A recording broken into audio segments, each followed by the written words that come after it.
Recording in progress. Okay.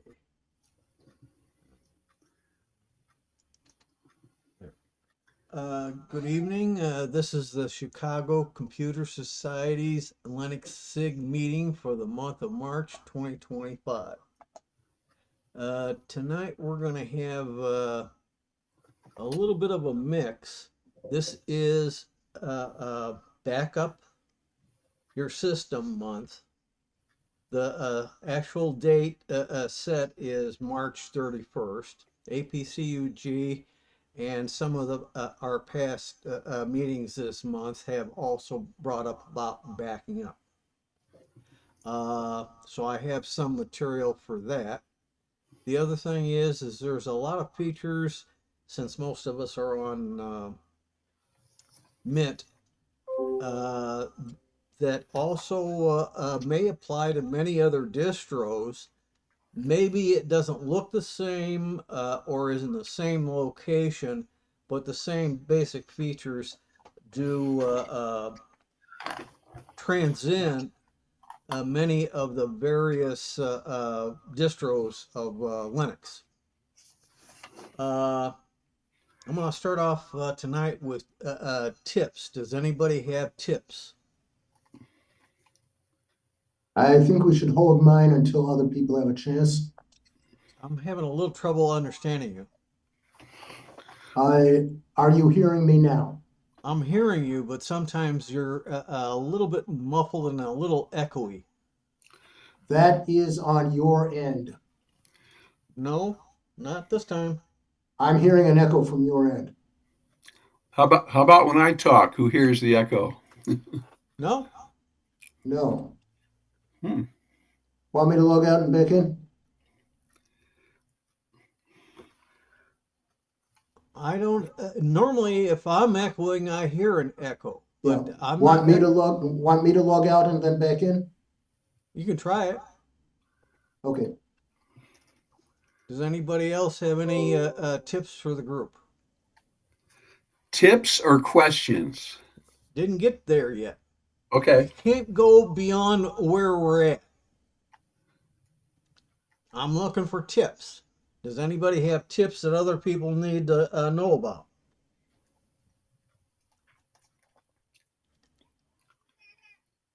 I don't know if this is a tip or not, but I went to the APCUG meet. I was looking to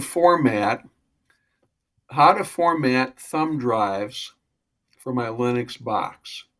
Okay. And I was reading online different things, people talking about G parted. And then I went to the APCUG meeting, and I can't remember the name, Mr. Kennedy? Was it Kennedy? He was giving a presentation of some of this deliverable in Linux in most distribution called disks, DISKS. And as he was flashing through the screens, I saw on one of the screens where it said format. So I typed in a question to ask him about that. And they asked him, and he said, yeah, it can be used. This program can be used to format disks instead of using a third party, an extra program, Gparted. So I was going to try to look into that, but someone else at the meeting said, well, yeah, they weren't aware of that. They were going to look at that disks program to see about formatting. Disk program is one. That's true. And but it doesn't come with every distro. It comes with many of them. Okay. So if I put in a D and I get disks, this is my flash drive. So if I come down to the little gear here, I can format the partition, which is, there's only one here.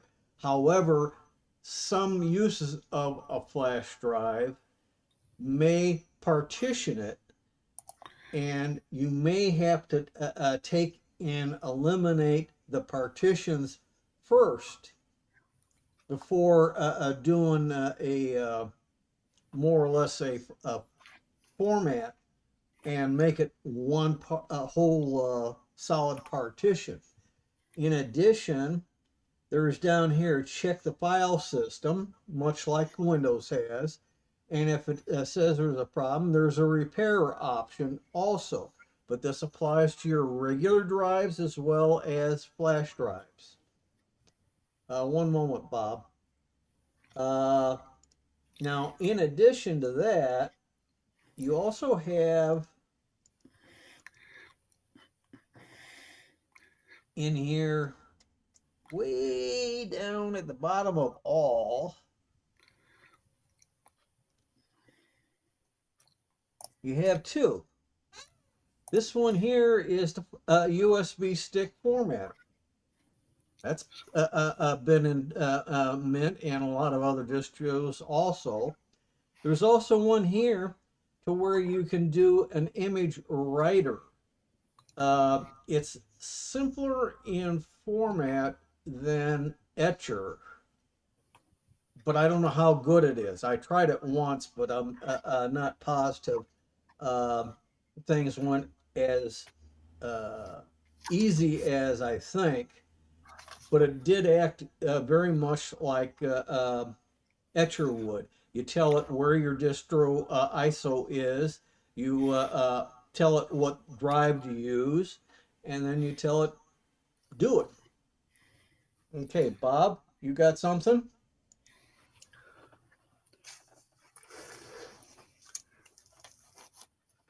Bob?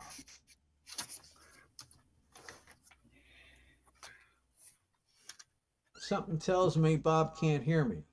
Yeah, I can't hear Bob either. Bob, I don't there know. you are. There you Are are. we in here? Okay, I you're hear you hearing me? now. Yeah, now I Okay, am. and is it too loud, too soft? Pardon? Is it too loud, too soft? This sounds about right. About right. Okay, okay. I was messing around with Pulse Audio because I was having some issues. Okay, now first of all, let me lower my hand, and then I was going to make a remark about the difference between discs and I Gparted. As I believe it was Pete and I were discussing last time, he had permission issues when he used Gparted to create partitions or to format them, because Gparted tries to create everything as root, and then you have to change the permissions, which is a pain to do. Disks will create it as user. Much nicer to use.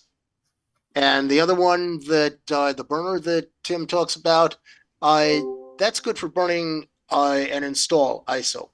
It's good for some other things too, and it will format, as user. So if I got my sound issue fixed and we got this issue fixed, we got 2 for 1. Okay. I've got a couple tips, and these came up from a problem that Peter was having almost a month ago. But anyway, generally speaking, his issue was with a computer of his. having poor performance for Wi-Fi. And eventually I mentioned to him about a USB dongle. He didn't want to open up the system and change the Wi-Fi card inside, which is easy to do. The headache is there's an old version and a new version of the card. The old version of the card had bigger antenna clip-on pieces than the newer cards have. The newer ones are a pain in the butt to get the antenna leads to snap on correctly. Now,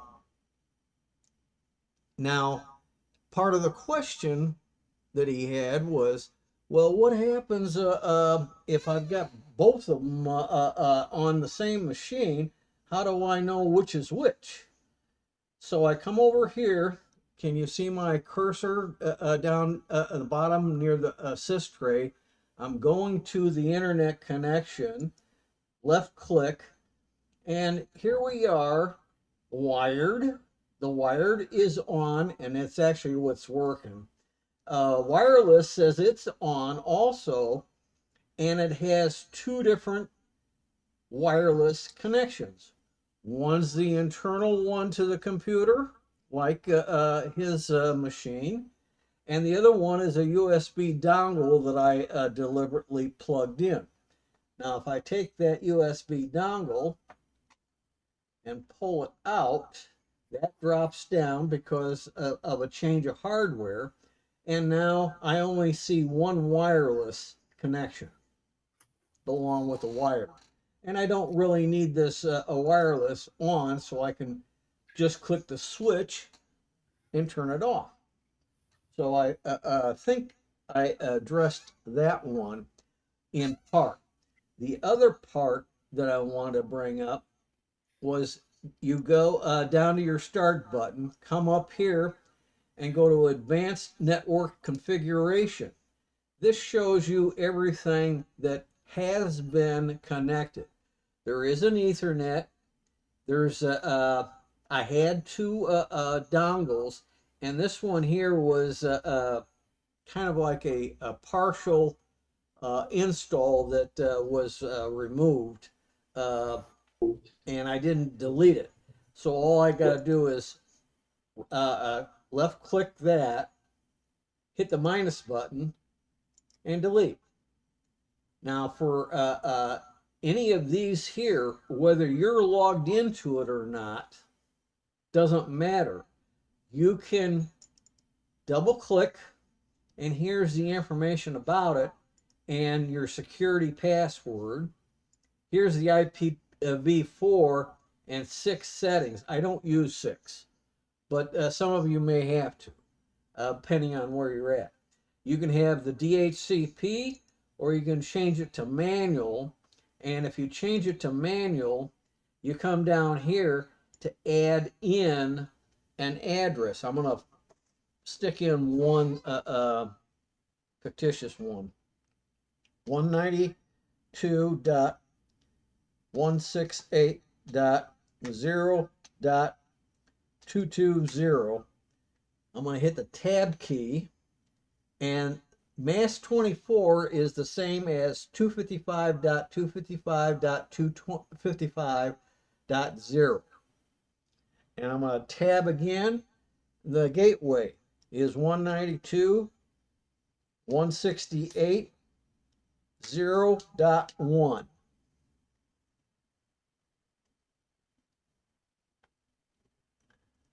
Whoops, I forgot the dot. So I'll go back there with the cursor. There's the dot, and I forgot that dot too. Some of them, the way they're formatted, you got to put in the dot, and some of them skip over the dot. It will put it in programmatically. The main thing, if I don't set up manual and it's on DHCP, I always go down to DNS, and I want to put in the code for DNS public servers. These are free services. They are much faster than your ISP's DNS service. And sometimes the lag can be very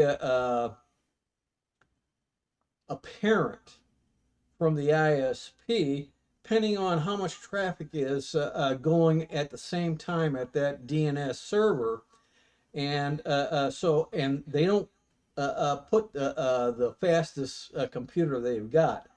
They're using just about anything that happens to still work, even if it's a IBM PC 8088 system with a single floppy drive from back in 1982, and possibly even older.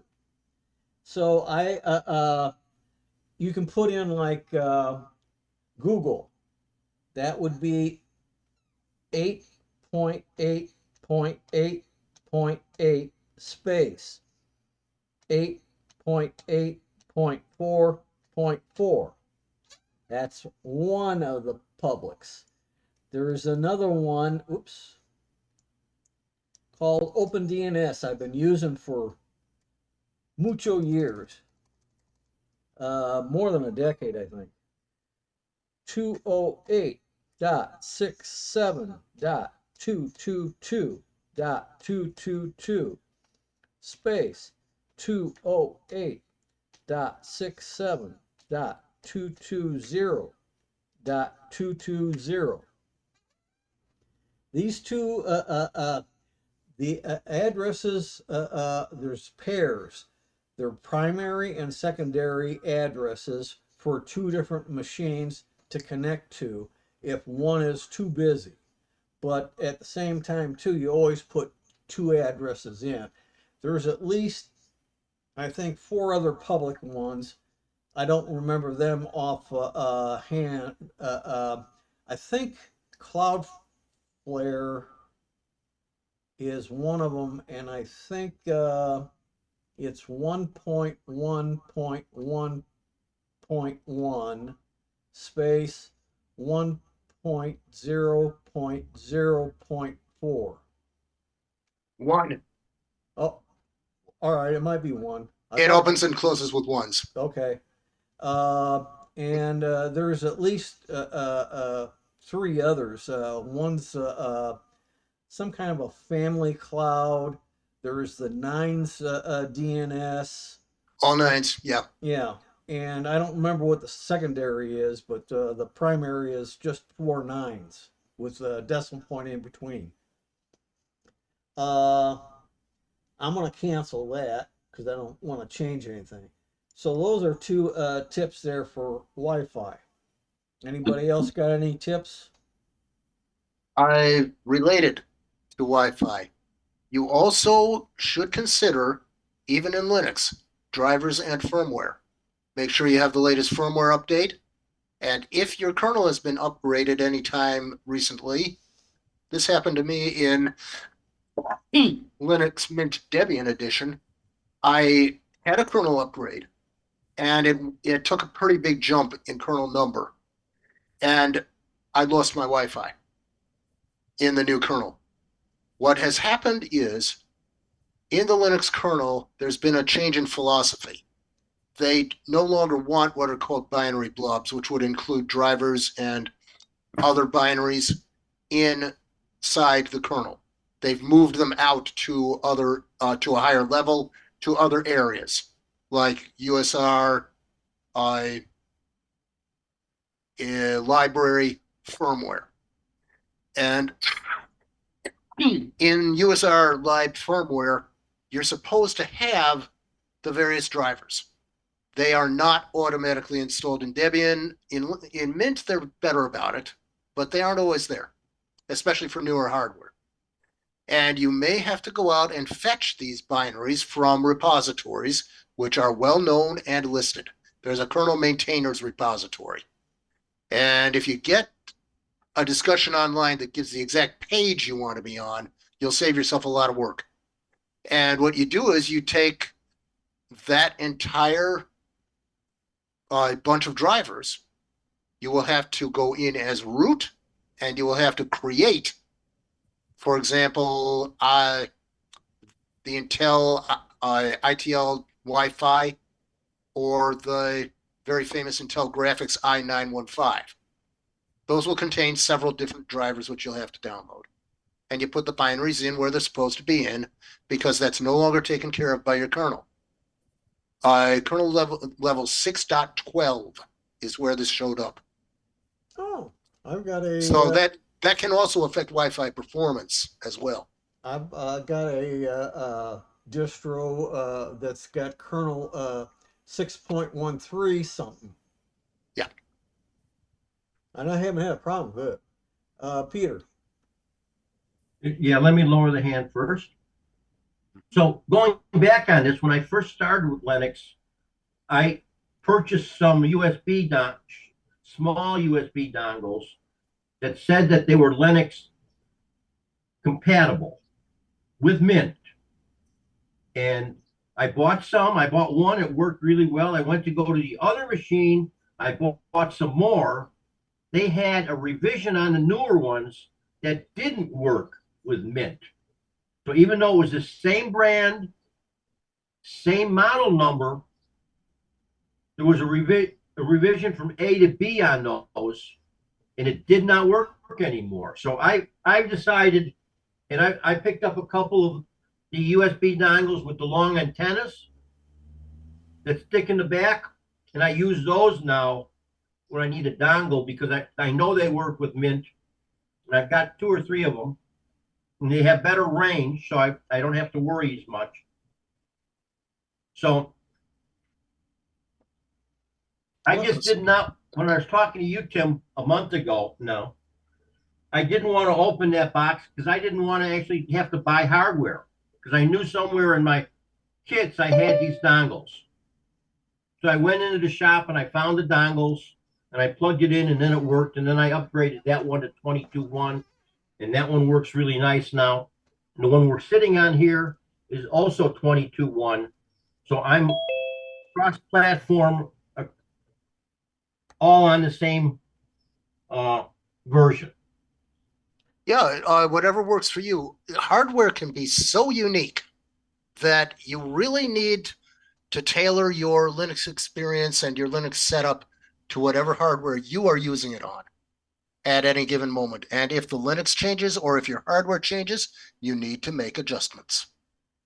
Yeah. I want to add, whether it's the little cards inside of a computer or a dongle, an awful lot of the devices are not compatible with many versions of Linux.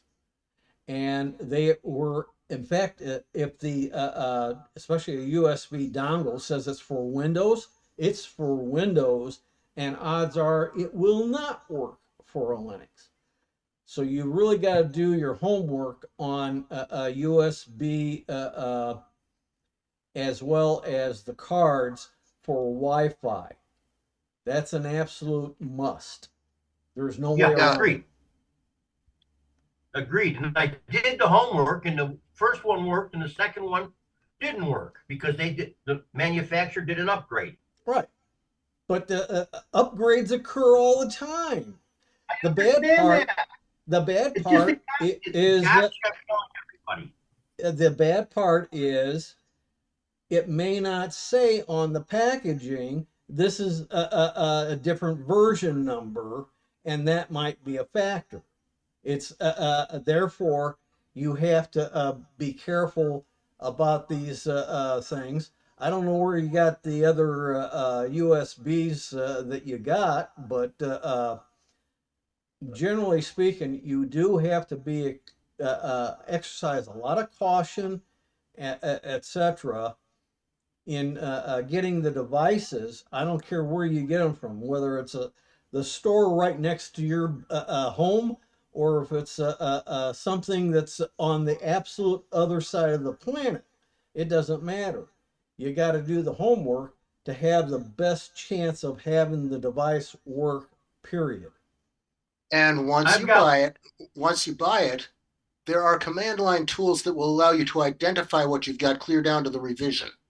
And you will want to do things like LSPCI, LSUSB, LSHW. Luckily, these dongles had everything engraved on the metal part, and I could use the magnifier on the phone to see the difference because they had it there. That was way easier than going through anything else. And the thing is, where I'm at right now, I've got Office Max on the island and Walmart on the island, and that is it. To go to something like a Best Buy or something like that, I got to go to Honolulu, which means an airplane ride of $160 round trip in a whole day.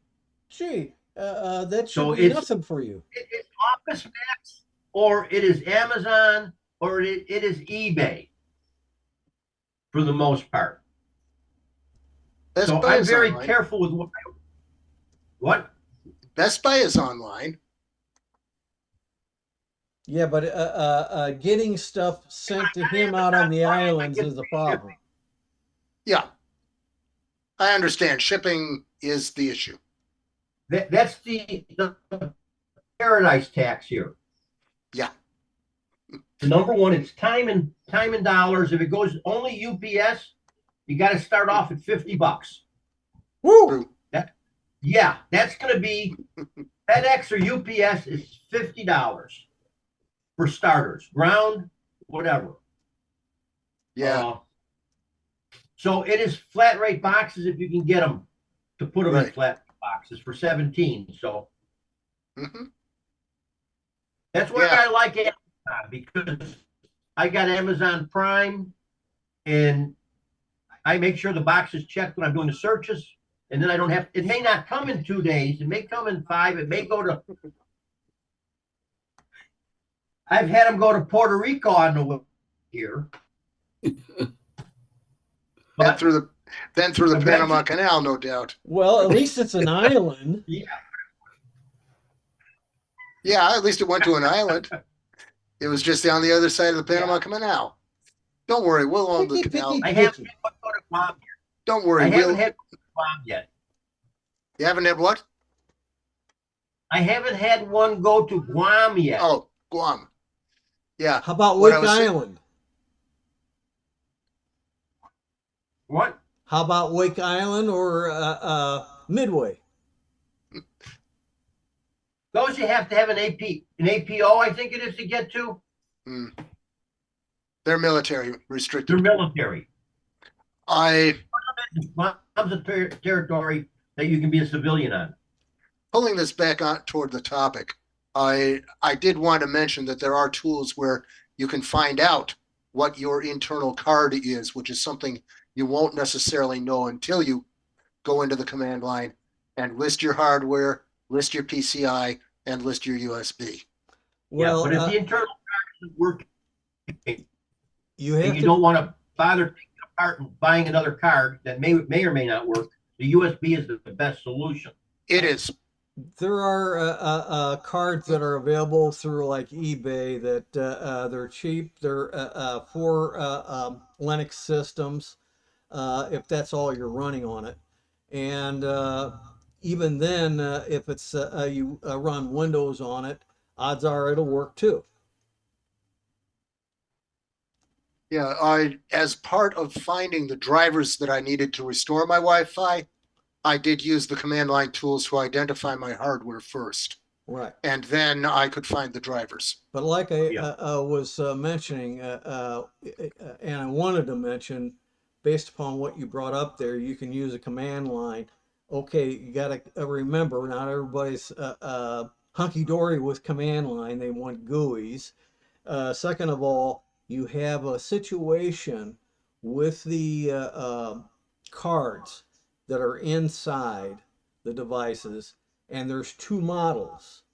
And you can only fit one of the 2 models into your machine. It doesn't matter who you are, you can't just exchange the 2. So you have to know not only the identification of the card that's in there now, you have to look it up and see which version it is. Because the same number may be used in both the old format and the new format. If that's true, the only way you're going to know is to open up the device and look at which one do you have. One is about 3/4 of an inch to an inch tall by about an inch and a quarter wide, and the newer one is about an inch or so high, maybe an inch and a quarter, and only about 3/4 of an inch wide. And its connectors are the small ones that are a big pain to snap on. Actually, in a way, you have to snap those on before you stick the card in and insert the screw to hold it down. Because if you try and put the card in first and screw it down and try and attach the two antenna leads, you're going to have a big problem. The old card, they were on opposite sides of the center, whereas these new cards, they're all on one side of center and half the size of the old ones. That's what makes them harder to get clipped on. Okay, anybody else got anything else, or we'll move on to open forum?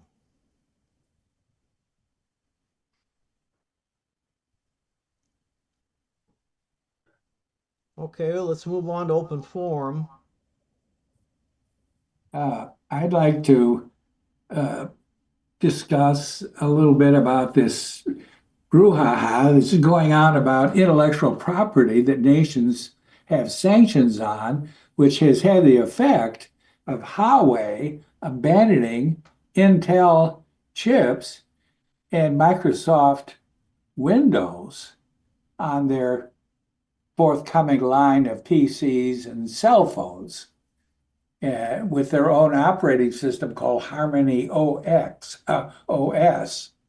which is Linux-like, but not, Unix-like, but not Linux-based. So apparently, if judging from these YouTube videos I've been looking at today, this is quite the big deal. And that was Harmony OS? Earl? Hello, Earl. I think he froze up. That or he's playing Starfield. There we go. Earl, Yeah. was that Harmony OS you said? Yeah. Okay. Which, Huawei makes a gazillion cell phones over the years, and they've gradually made their own OS for that, which is a microkernel-based Unix-like operating system to replace Android, which is the intellectual property of, and apparently sanctioned by the USA. And even the USA has apparently sanctioned things like Microsoft Windows. And so Huawei, according to what I've just been reading, is not renewing its Windows license, and they'll be producing PCs in China, by the hundreds of thousands, if not millions, which are not going to be Windows based. Okay. But now let's assume that's 100% accurate. Outside of China, how many people would trust the hardware that China is making for privacy concerns and, shall we say, spying? And when I say spying, I'm talking about eavesdropping on individuals who own the equipment. Yeah, this Harmony OS, according to Wikipedia, is closed source with open source components, whatever that means. Well, But it's not open source in the sense of Linux. Well, it's just like Windows. Windows is a closed source OS, but Yeah, you can get yeah, drivers for your hardware from like Intel and yeah. from the hardware computer manufacturer. So Yes. some of those are open, some are closed. Yeah.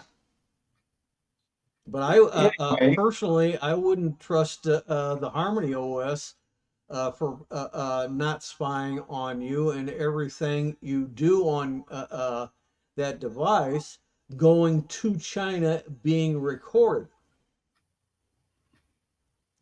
that's why I like open source. And if Harmony OS is over the years continued to be closed source, I agree that a lot of people outside of China won't. Well, I mean, the Chinese people themselves on the mainland, etc., uh, they can't do anything about it. They're Now, just I'm not understanding how this supposedly affects anybody outside of China. Well, they do sell their devices to other people, and other people may or may not be aware of the privacy and spying type of actions that could occur on these devices made out of China with a Chinese OS. Yeah. If you have the choice of buying something else, which they don't have the choice of in China, but if you had the choice and you're outside of China, why would you buy anything like this? That question is on an individual basis. If you take just the population of the United States alone, people on computers, you're talking less than probably 5% really know what the hell they're doing on the computer. The rest, they just treat it like a toaster. They sit down in front of it.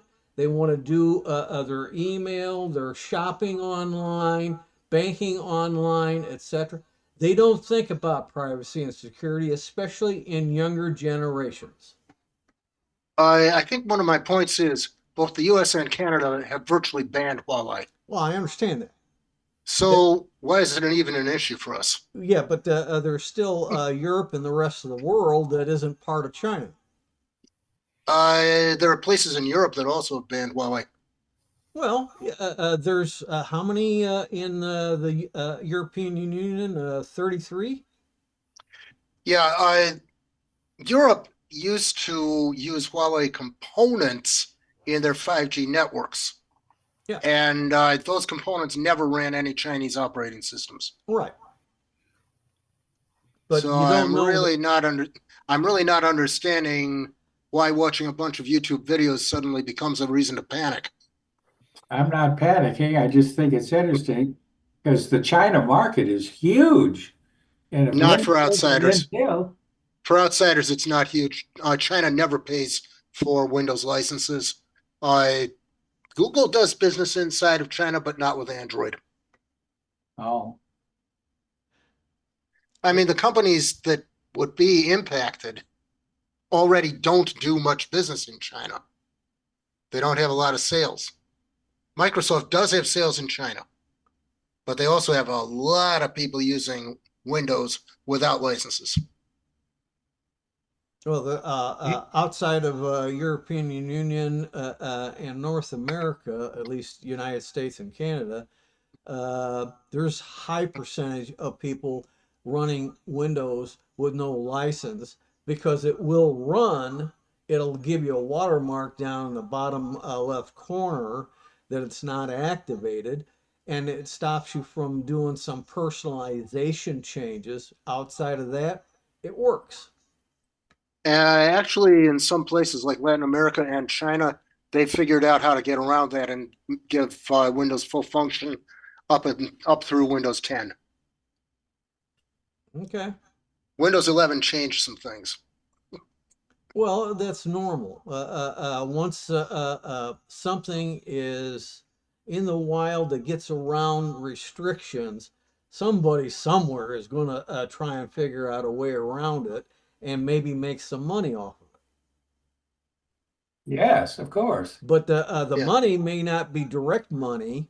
The money may be in terms of notoriety, like when you get into like Instagram and some others where they are influencers.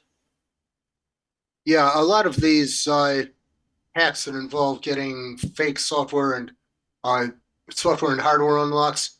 Those are often Discord threads and various other places like that, the gamer community.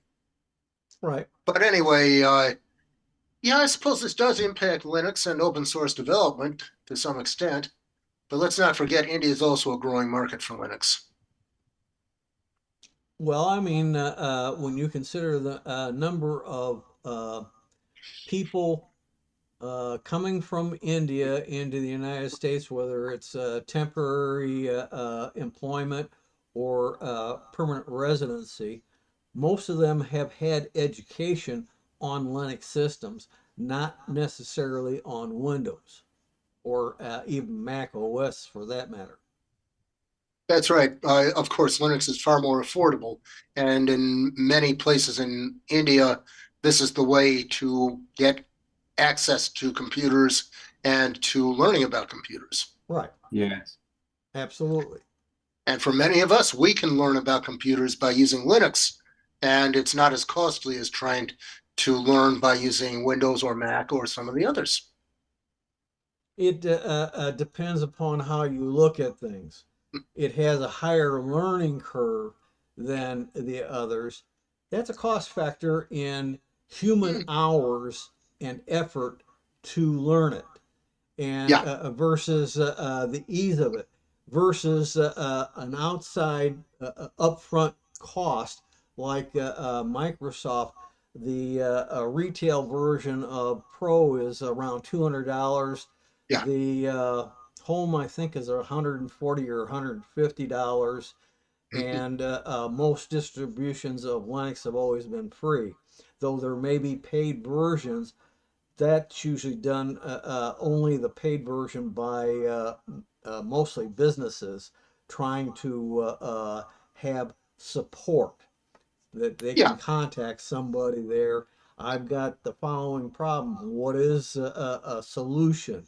Just like in Microsoft and Apple's Mac products, you contact them and they may be able to help you out, assuming you're all legit. Yeah. So you either pay through your own effort and or you pay somebody else to put it together in a way that just works. Well, there are a lot of people, and I've dealt with a lot of people in that just in our general area in it, and a lot of them do not want to do any more than use it as an appliance, and that's it. They Yeah. do not want to learn anything about it, Yep. anything that's beyond a graphical user interface that's easy to use. They ain't going to touch it.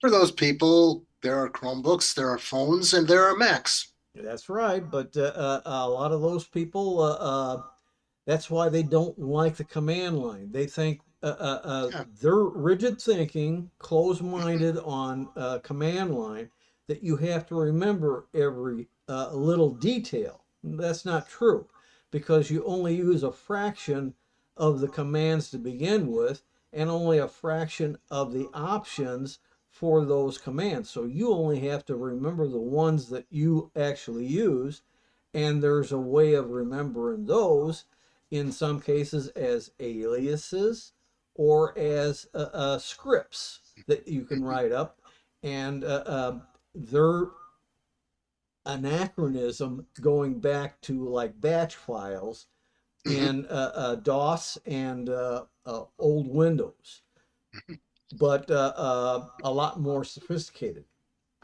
Yeah, I've been doing Linux And since about 2013, and I have memorized maybe a handful or a dozen commands. And the rest of them, if I need to know something lengthier or the syntax or anything like that, there's so much out on the internet. And with the chatbots, with the AI, you can get a good approximation of what you need. And then you have to play with it a little because AI doesn't usually get it quite right. What do you mean it doesn't get but it that's the quite same. right? Hey, when it comes to that kind of stuff, you don't have to have the AI. I'm looking at a lot of the postings, and there's so much these people trying to help other people with their problems leave out. Oh, yeah. It's almost like, why did I bother looking at this? Because I now have to figure out, I got to kind of debug it and figure out what did they leave out to make the this idea work. Well, my experience is with those kinds of postings, I often will get a clue as to something I can try. And I can try it and see what the correct way of doing it is, or look it up specifically and get the manual page, the man page. And then if it doesn't do what they had said it would, or it doesn't work to doesn't apply to my issue, then I'll go hunting someplace else. But eventually I'll put together enough bits and pieces so that there's sort of this aha moment. This is where the problem is in my system. This is what files to be looking at. Now I can play around. But if you play around as root, you better have a good backup. Nah.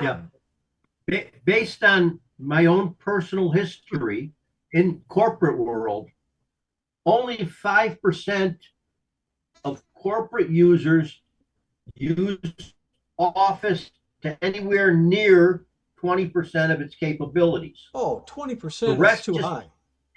Less than 20%. that, yeah. No, Yeah, that's about it. most people only use about 10%. I would say That's so. right. So I said up to 20% of its capabilities. 10% of the people only use up to 20% of the capabilities. Usually, 5%, maybe 50%. usually the people who are fresh coming out of college, they love the gee whiz feature that they did while they were in college. So let's apply it to the corporate environment I'm in right now. And then they find out most people have no ability to see or understand or even load in your document, especially people outside of the business that they have to also communicate with. I agree. I agree totally. So the same token on eBay, on YouTube, probably about half the code that somebody posts for a project has got at least one error, Oh, if not yeah, a lot more. and a lot more. So you got to look at the things like, what channel is it connected to? Because a lot of times they copy and paste code, and the other guy that wrote the original code is using a different wire on the machine. And that'll throw your code off unless you can look at a code and actually see what's going on. Because you've got a little experience, you don't know. And then nothing works, and then you get totally frustrated. That's a problem we can all deal with by getting up and walking away for a period of time. It could be just to go get a coffee break, go to the washroom, whatever the case may be. It could be a couple days. And I've done this. So you got to have as much patience and persistence in pursuing the problem as you can to get it resolved. But if you're trying to teach kids stuff, this stuff, they don't have it. They have no vision of it. And typos are great. In time, hopefully they'll learn, but who knows? Yeah. Anybody got anything else?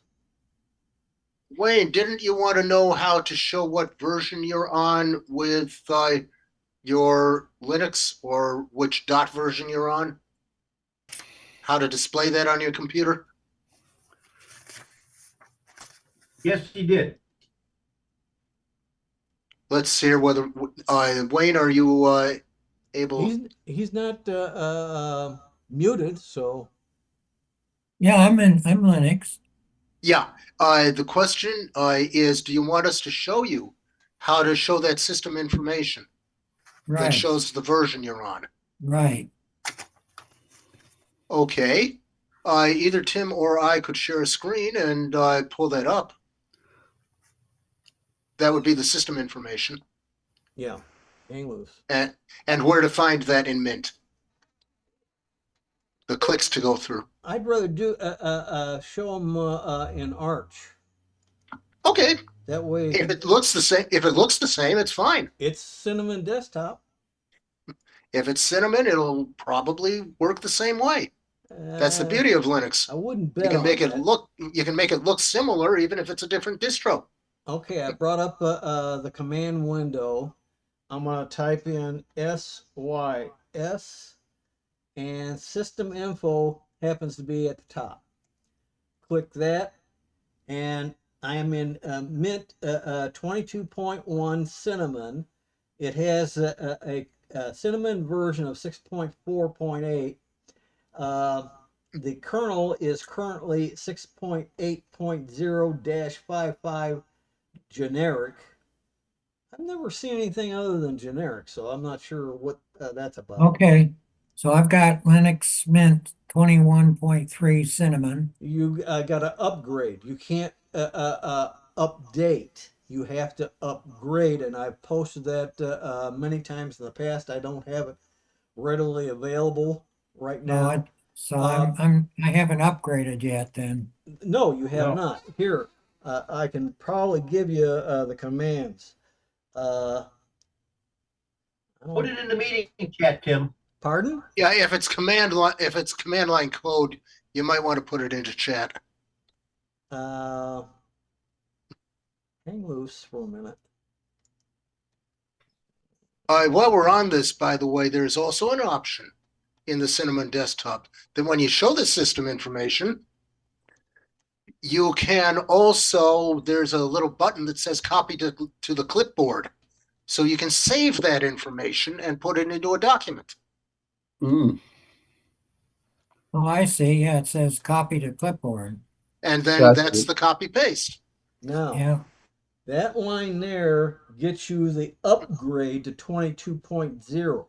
It may, however, substitute in 22.1. And then you follow this up with, whoops,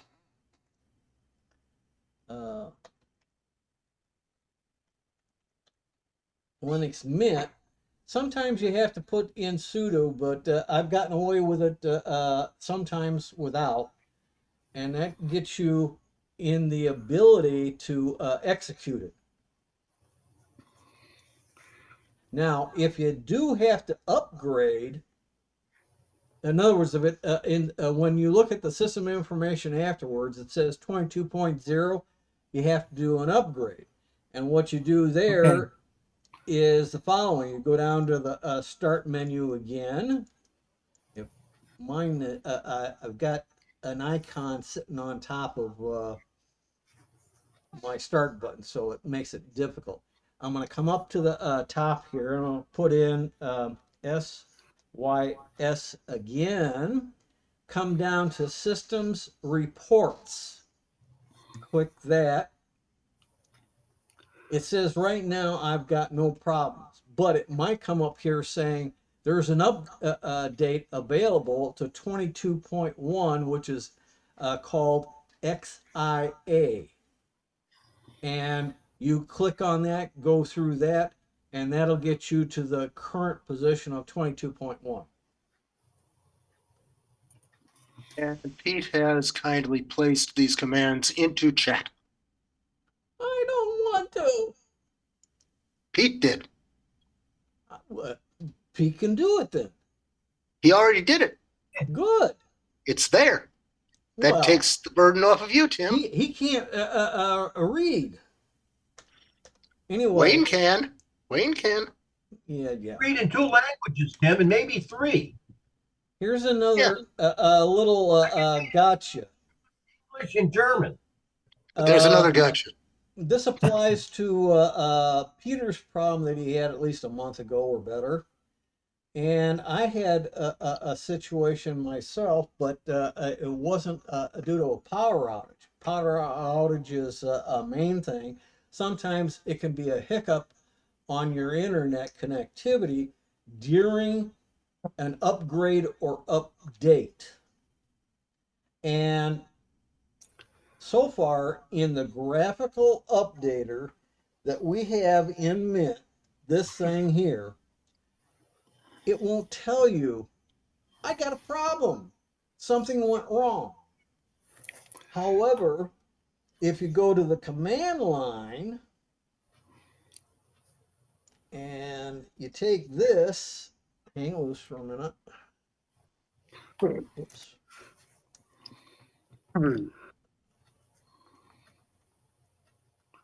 Okay. If you do your sudo apt update, sudo apt upgrade -y, for some reason you got to give a password. Sudo always. No kidding. All You're right. doing this as root, so it's powerful stuff. Now, this went through because there is nothing to update right now, let alone upgrade. All it did was update the cache of what updates are available. The upgrade did a check of what you have versus this list of upgraded software and determines whether you have new updates to install. And Now, Tim, you have two things which you're obviously ignoring for good reasons. There is one package which can be upgraded, and there is something which, due to phasing, is not in your upgrade list yet. that's true too, but I don't worry about what's not in my upgrade list yet. And the reason for that is sometimes it can burn your fingers. That's right, especially since I see its drivers. But now one other thing that I want to bring up here is in my case, and it might have been, and I'm certain it was true in Peter's case, though he had a failing drive.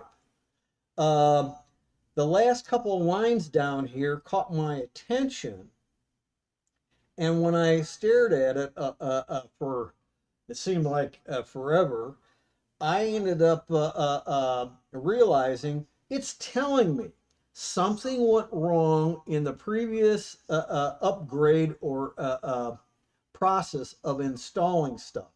And it recommended that I put in a command that will correct the problem and finish the upgrade. That's very important. So, what is this mystery? If you am turning this into an alias on my systems called FX. Okay. So I'm going to put it in here in that fashion. I shrink the window just a little bit so I can see the line a little bit better here. And I'm going to, here's two tricks. You can do the word clear, oops, and get rid of all that garbage there that I don't need anymore. Or I can hold down the control key and hit the letter L, as in Larry. It does the same thing. Your previous history, though, is still there. It didn't get vaporized. So if you needed to, you can go back. This just gives you a more fuller screen to look at. But this command, if I put in alias fx equals quote, you gotta use the command that came back in the update did not say sudo. This is mandatory. You're dealing with the operating system, so you got to start off with sudo. So even if you see the message, you got to put in sudo apt -- fix dash broken install, and that will fix many of the problems, not all of them. And in case of Peter's, it might have fixed it, it might not have, but the drive sounds like it was dying anyhow. And that brings up another issue. With drives, you can have a mechanical problem or you can have the electronics, the controller of the drive go out. On a SSD, you have the controller section and you have the memory cells in chips. If the controllers go out on the drive, kiss everything goodbye. If, on the other hand, it's damage inside, there is tools to fix the information, try and salvage and put the information in another location. It's called over provisioning. And when you set up the drive, what you want to do is not use the entire capacity of the drive. Now, if you use IBM's old rule, you reserve 10% raw, no format, no partition whatsoever. I don't leave that much. I instead put no more than 5 gigabytes, sometimes a little bit less than 5 gigabytes, as an over provisioning. This does something that's built into spinning hard drives.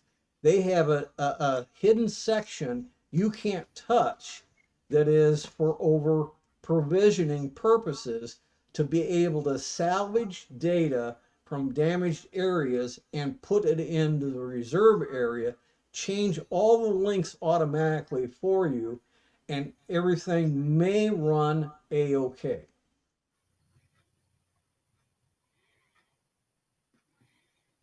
Now, one last tip. If I hit enter on this command window here, it will add it, and watch. It did something. Now I'll stick in alias by itself, hit enter, and there's FX right there, the actual command. However, this is great for debugging until you got the exact syntax correct, because this is temporary. As soon as you do a reboot or a shutdown, it forgets that one command.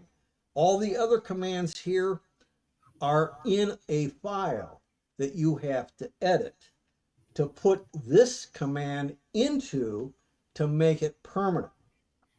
Now, this came out of Earl's situation, where he brought up about getting into the BIOS menu, which even works on my Arch Linux. And the funny part about it is he put it into bash RC. You can do that. If you've only got a few commands, you can stick them in there. It already has several aliases built in to bash RC, which is like these 5 here, and I don't remember exactly all of them. Oh, I think these E grip and F grip and this grep command are all already in the bash RC file. But when you start going beyond adding a couple only, there's a file that doesn't exist. When you create a user account, you are getting a default bash RC that won't know any of your changes. You have to put them in that user account. Well, in all user accounts, there's another file called, I'm going to go here again, and I'm going to put in here NANO parentheses tilde / dot BASSH underscore, not a hyphen, ali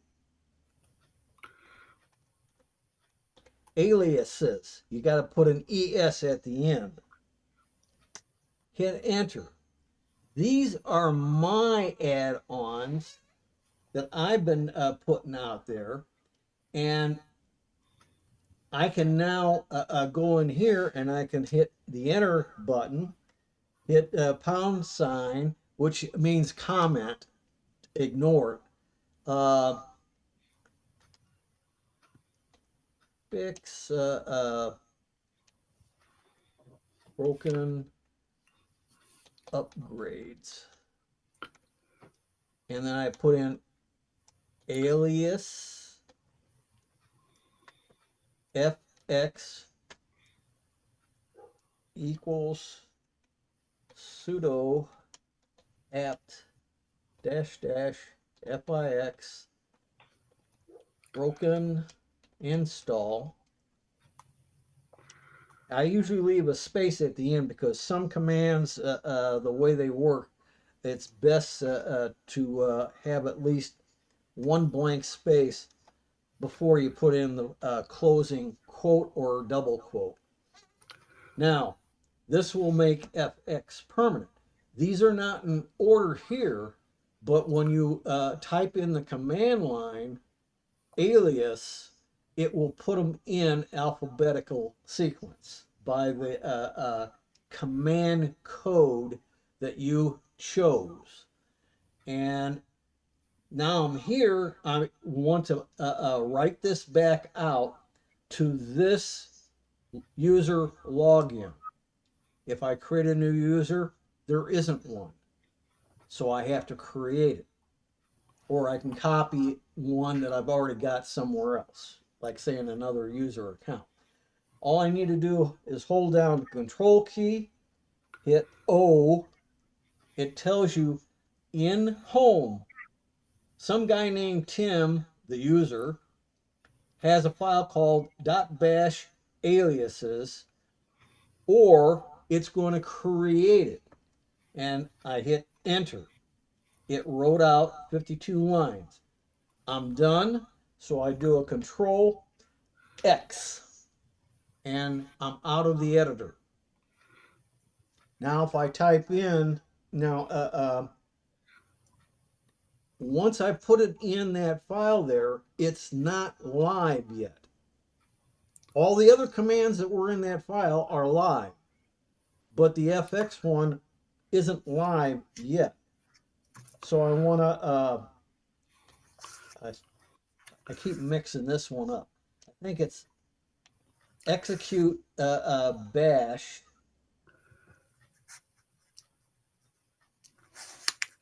Ooh, line 52, unexpected EOF in the file. Oh, I see why. Somehow I accidentally put in two closing quotes. So I'll go back to that file, go down to the bottom. Oh, I got even more. So I'm going to go back and there, Control O, write it out, Control X, execute bash. That makes the current file live, and I didn't get the error message. So if I key in alias, fx is there, it wouldn't have been unless I had put it out there like I did earlier in this presentation. My temporary one. My temporary one would have been there. But as is, as soon as I restart or I do a shutdown, that FX would have disappeared. This FX is permanent unless I go into that file and delete that line and then write the file back out and get out of the editor and do an execute bash, in which case it disappears. With the command characters that you create here, you have to be careful and cognizant of the fact that there are other things out there that may have the same command sequence, or it starts off a built-in command with the same letters and it gets confused and it may execute a different command than what you wanted. So you have to be conscious of that one at all times. Okay, Peter.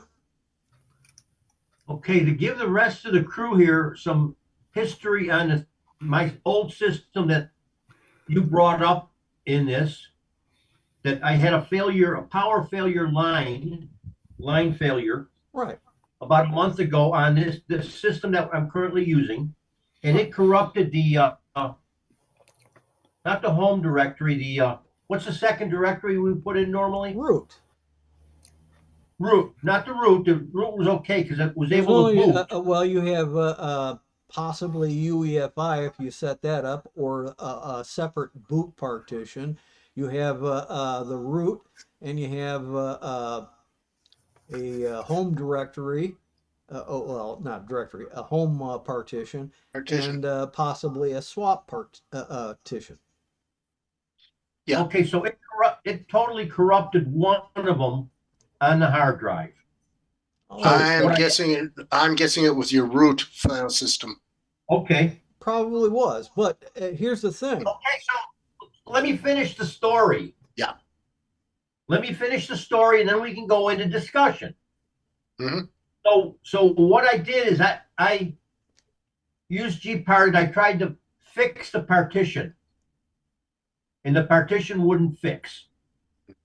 So what I did then is I took the original USB boot install, put it in the machine, and I copied all the home files and any other files that I had in there onto the USB as a backup. So I had all my data off to the side. And then what I eventually did, because what I wanted to do is have 3 different boot sectors for different people. But I found out that I could actually use 3 users on a single install file. So I installed 22.2 brand new, wiping everything that was on the drive, formatting it, and using the partition system that we originally talked about back at the beginning of this, with the boot, the home. There was one more, and then the swap. And putting the swap at the end of the drive, so that way, if I needed to expand or add another partition, I could do it with the empty space. And now the system's working really well. And then after I did the first user, I went in, I created 2 more users that are just on user permissions. One for the school and one for when I'm just screwing around.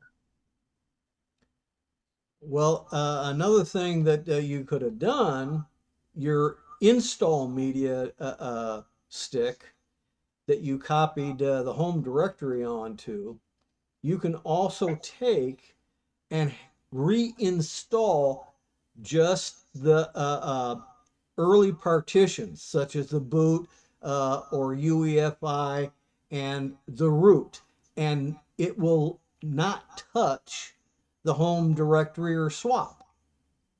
So that's something else that could have been done. It depends upon what happened on the drive. Did it have a head crash? And that's a very good possibility with a power failure.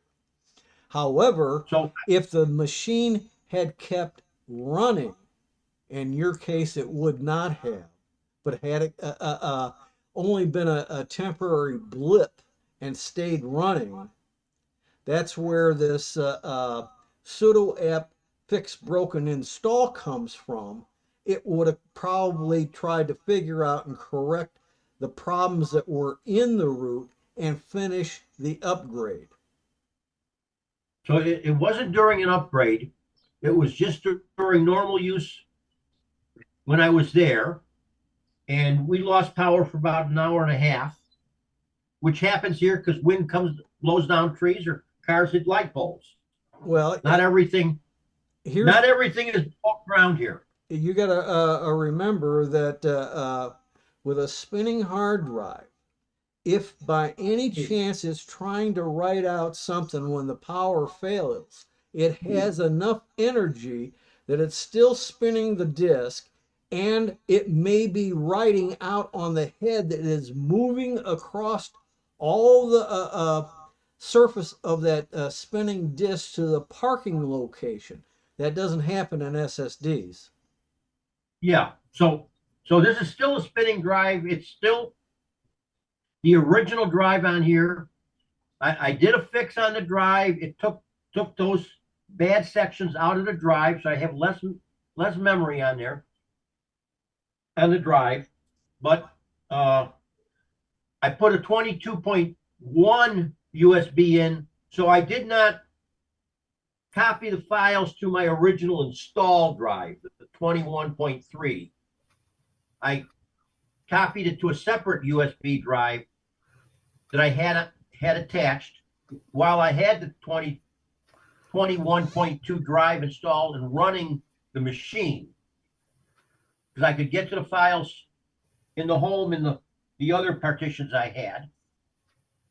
So I had a backup of the data, which was the more important stuff. And then I turned around, and after I couldn't get it to fix it with the original install drive, I decided, okay, I've got the data. I'm just going to blow it all away and just go to 22.1, which is what I did. It's fine. And then after I had it installed and running, I took the data file disk and put it on the machine, and I copied my files back over to the home for the data. Right. And that's perfectly fine.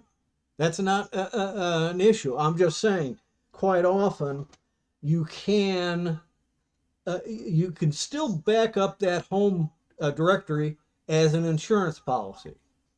But you can quite often, depending on what the problem was, fix the front end on that drive, which is the root directory all the way to the first sector, and rebuild that. And when you're done and reboot, you're back up and running. Period. I tried. And you can do that even with that 22.1, even if the old original drive was on, say, 21.3. It won't matter.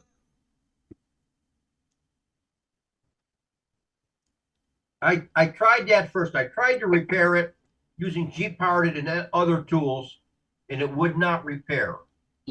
I understand that.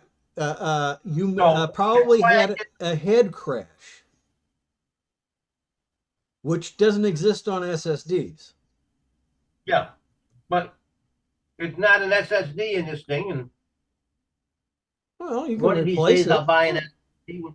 You can replace it. Finance I get used drives off of eBay like crazy, and I haven't had a problem yet. I haven't had one fail yet. Which brings up another little issue I just remembered to mention. Let me grab something here. Okay. Use this one. This is a SSD 2.5-inch drive. This is an SSD M.2 SATA. Both are SATA. These will do rings around any flash drive in the same exact port. Because I had one situation where I wanted to save something, and it was large, and I have flash drives with that are large enough, have enough capacity, and it was taking a lifetime or two to try and get it done, and it usually would fail before it was done. And it just, I think, is like a timeout situation that caused it to fail. I finally thought of, hey, I'll grab one of my SSDs with a USB interface, plug it in, try that out. 1, 2, 3, done. 100%. Agreed. So But if you there's got something, large amounts, anything more than I would say 32 gigabytes, you might want to think about using an SSD on the USB drive and instead of a flash drive. Speed is unbelievable. And I'm the person that uses USB 2, USB 3 drives, and I have one 3.2 Gen 2, which is 10 gigabits. there's something here on the islands that people that have been around for a couple years not only tell the tourists, but constantly remind ourselves of. If you're on Maui, you don't rush. There is no time on Maui. It's just daylight and night, and you just got to chill. Hey, there's a lot of people in rural areas of the continental United States and Canada that feel the same way. Yeah, but here, here it's part of the infrastructure. There is no rushing. You let people in line with the cars. You stop traffic and let people come in. You you let people jump in front of you in the lines occasionally, and it's so you either do what the islands really do with the aloha spirit, or the island will throw you off. Good. When are they throwing you off? They're not. Uh They're not. huh. Uh huh. All right. Does anybody else have any questions, problems, et cetera, et cetera? Or we're going to Questions. move on. Not allowed from you. You're not allowed to ask any questions. Well, this month was about backups. So that's what I was trying to look into. And that's why I was trying to look into the time shift thing that we discussed at a previous meeting. So I started looking at a whole bunch of YouTube videos. And I think it made me more confused. So question number one was it talked about formatting um, external drives like thumb drives and that. And then I read everything in the world. Some people said, oh, you should format it. Should you format it as NTSB, FAT32, exFAT, UDF, and it's like confusing as hell. Well, So, every OS has one or more formats. Okay, don't use for backups, including time shift, a flash drive. It's too damn slow. You got to use either well, even a spinning hard drive can be used, but it's not recommended. The best thing to use is an external SSD through the USB port. okay. And second of all, I would have to say that with a time shift, and this is the one thing that they're trying to get across there, but usually they don't explain well. The FS means, okay, you're formatting. FS means file system, equal sign. Now, you got to identify what file system you want on that drive. You've got old FAT, FAT16, FAT32, extended FAT, NTFS. NTFS is really Windows only. The others may be recognized by a Linux distro. Then in Linux, you got ext2, ext3, ext4, better file system, ZFS, and at least another 8 or 9 different formats. If you don't know what format you're using, you're already in trouble. Yeah, I'm in trouble. So which one should I use? The one that works.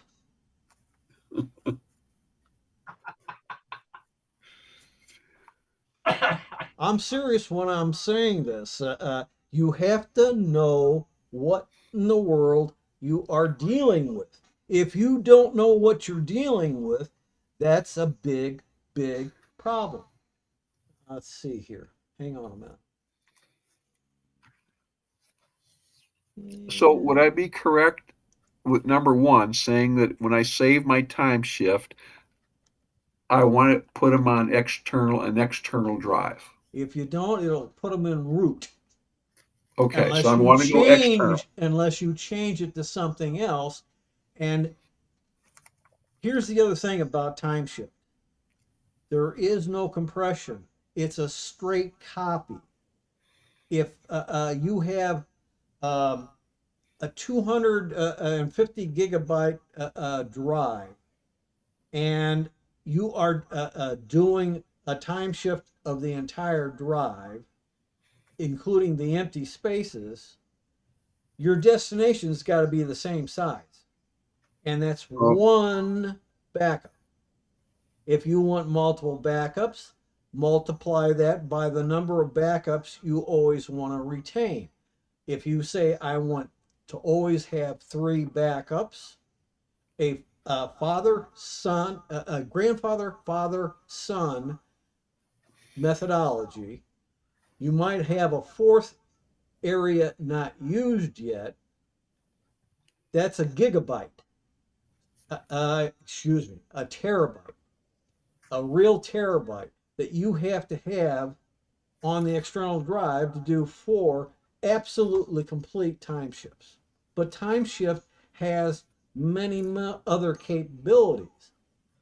Now I'm going into, I grabbed the wrong one. Sorry about that. Hang on. I'm trying to show you something here, but my system, I'd love to figure out how to get rid of that extra icon only when I'm in Zoom. Uh, D. I want disks. Here's my internal drive. Now, this tells you exactly what formats are there. And I guarantee you, it will not lie to you. And I can't enlarge this one. So if you go into a disk on your computer and okay, you I'm click going there on now. your internal drive, each one of them will say right near the last line the size and the FS format. So on mine, I have a UEFI partition, and it says FAT here. It's actually FAT 32. There isn't enough space to see the 32. And the root is extent 4, home directory is extent 4, and the swap is just swap. It's more of a partition that never ever gets formatted, and you cannot look into it without very advanced knowledge and tools to see if you can spot anything in the swap area. Okay, I got that open. Well, what's the FS then that you want?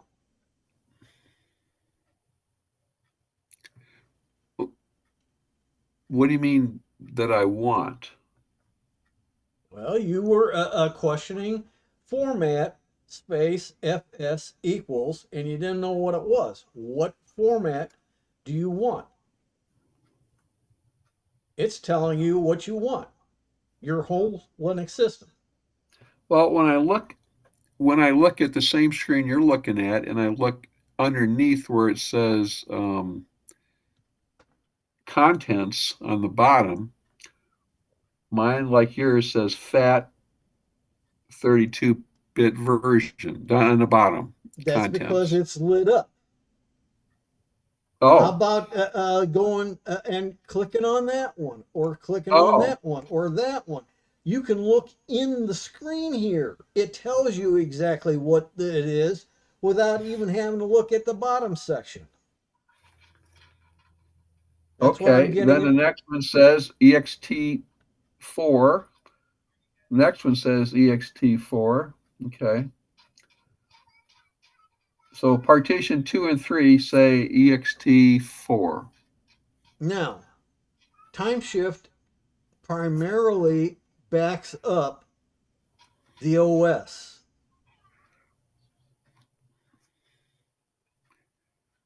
What's your OS file format?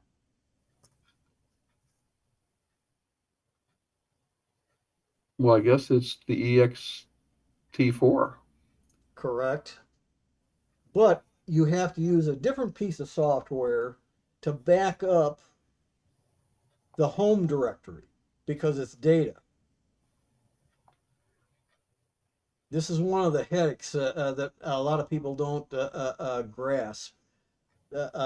And on, let's see here, got another drive here.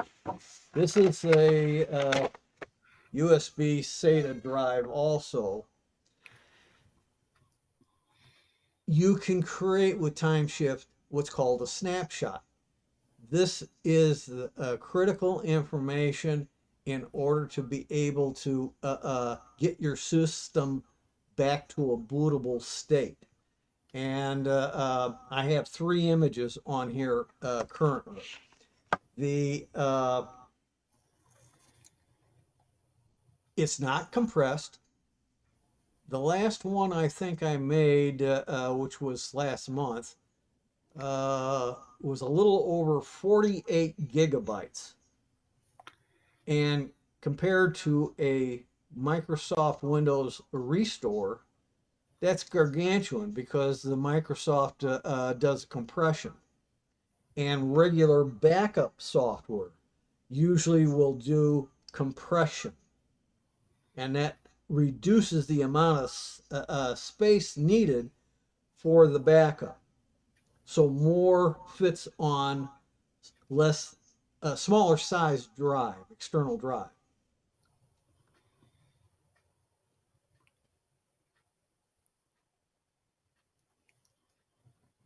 Now, the easiest way to do time shift for snapshot, hang loose here. Let's see if I can see mine. I set mine up quite some time ago.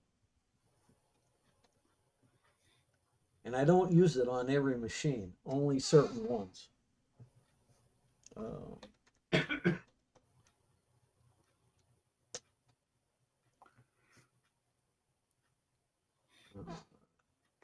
Snapshot, snapshot device not available. Hallelujah. At least it did that. It means it ain't plugged in. I can't do a snapshot. So if I plug it in,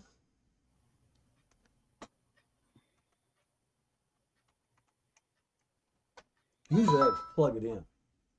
It's saying, okay, time shift. These are what I have out there right now. These are folders which may contain backups of different kinds. Snapshots is one. Snapshot of boot. Snapshots daily, hourly, monthly, on demand, and snapshots weekly. So there's quite a variety. If I go into snapshots itself, here's one here from last year, 10/24, and then I want to go back up one.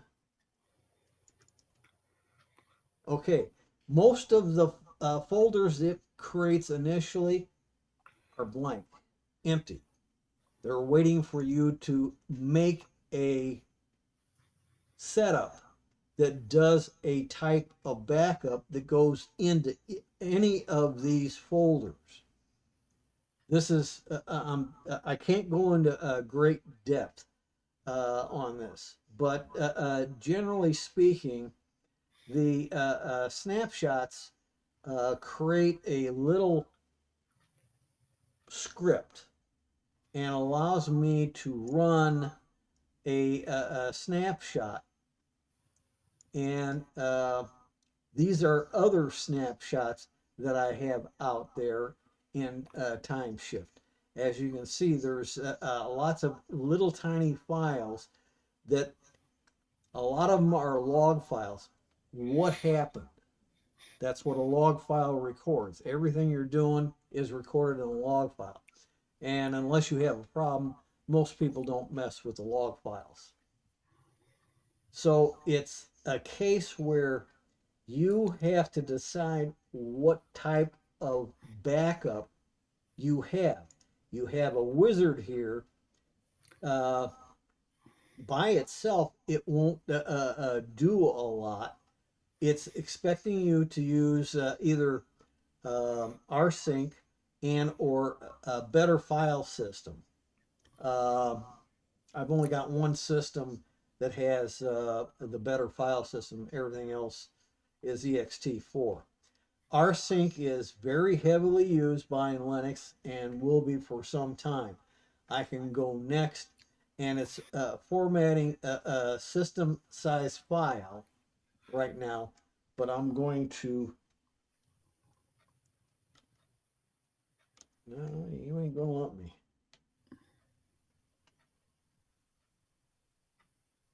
And it wants to know snapshot device not available again. That's because I didn't point to where it is. This drive here is the internal drive to the computer. This is a USB stick drive, and this one here is a that external SATA drive M.2 format, and it has information out there. This gets, I don't want to go any deeper than this because this is a almost a full-time presentation that would have to be done on this. It has a lot of flexibility. It gives you a lot of capabilities, but normally our sync goes to an internal drive or an external drive. There is one exception, and Drew is here. He uses rclone. Rclone is a graphical front end for rsync to be able to do your backup to the cloud, such as OneDrive, G Drive, P Drive, etc., etc. So it gives you another way of using, instead of time shift with rsync, you can use rclone with rsync to get a lot of things backed up, not on your machine. Now, understand, Drew is down in Florida. Every now and then they get a tiny bit of wind, and some are thinking one of these days the ocean levels will rise high enough that Florida will disappear. Be that as it may, having an off-site off-site copy of your stuff can be a very good idea, even for people like in California, North Carolina that are experiencing fires. If you have it locally in your home only, that's great for immediate needs. But if a tornado, hurricane, fire, floods take out your stuff, then what do? You got to have a new machine to start with. Well, you can go up to the get it basics set up, go up to the cloud, and bring back all that information that was last backed up to that location, just like a local physical type of backup.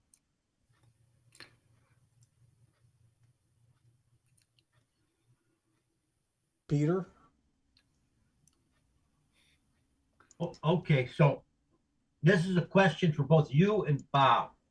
I don't know if I can even do it, but since it's backup week, uh, what's your thoughts on actually putting in a second?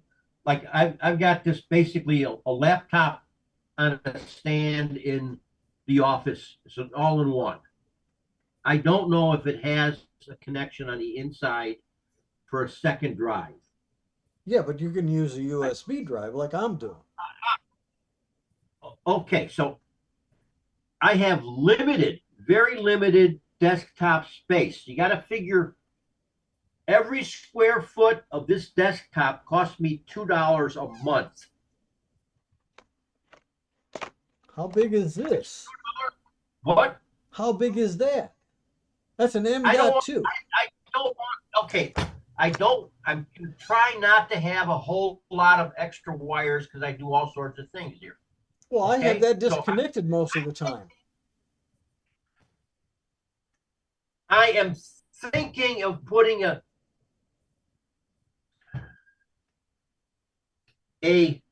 what do you call it?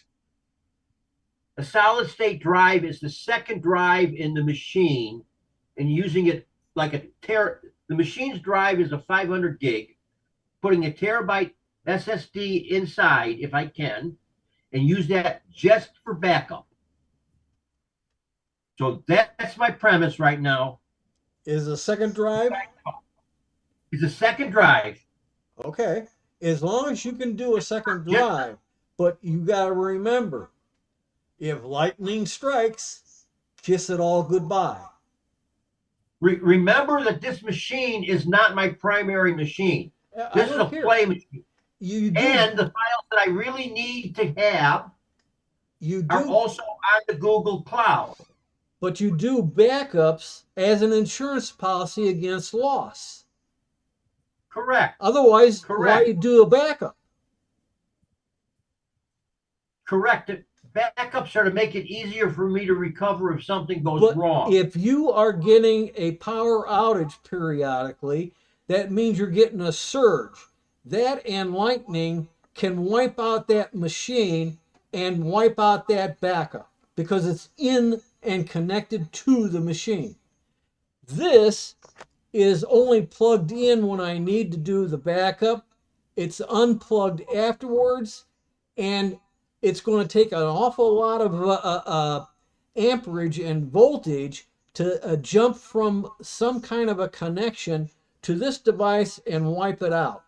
And if you're using the cloud account for a backup, that's really stretching it to have that same event wipe that out too. So that's the type of conversation I really wanted. Bob? Okay, Pete. Backup strategies. Physical backup strategies.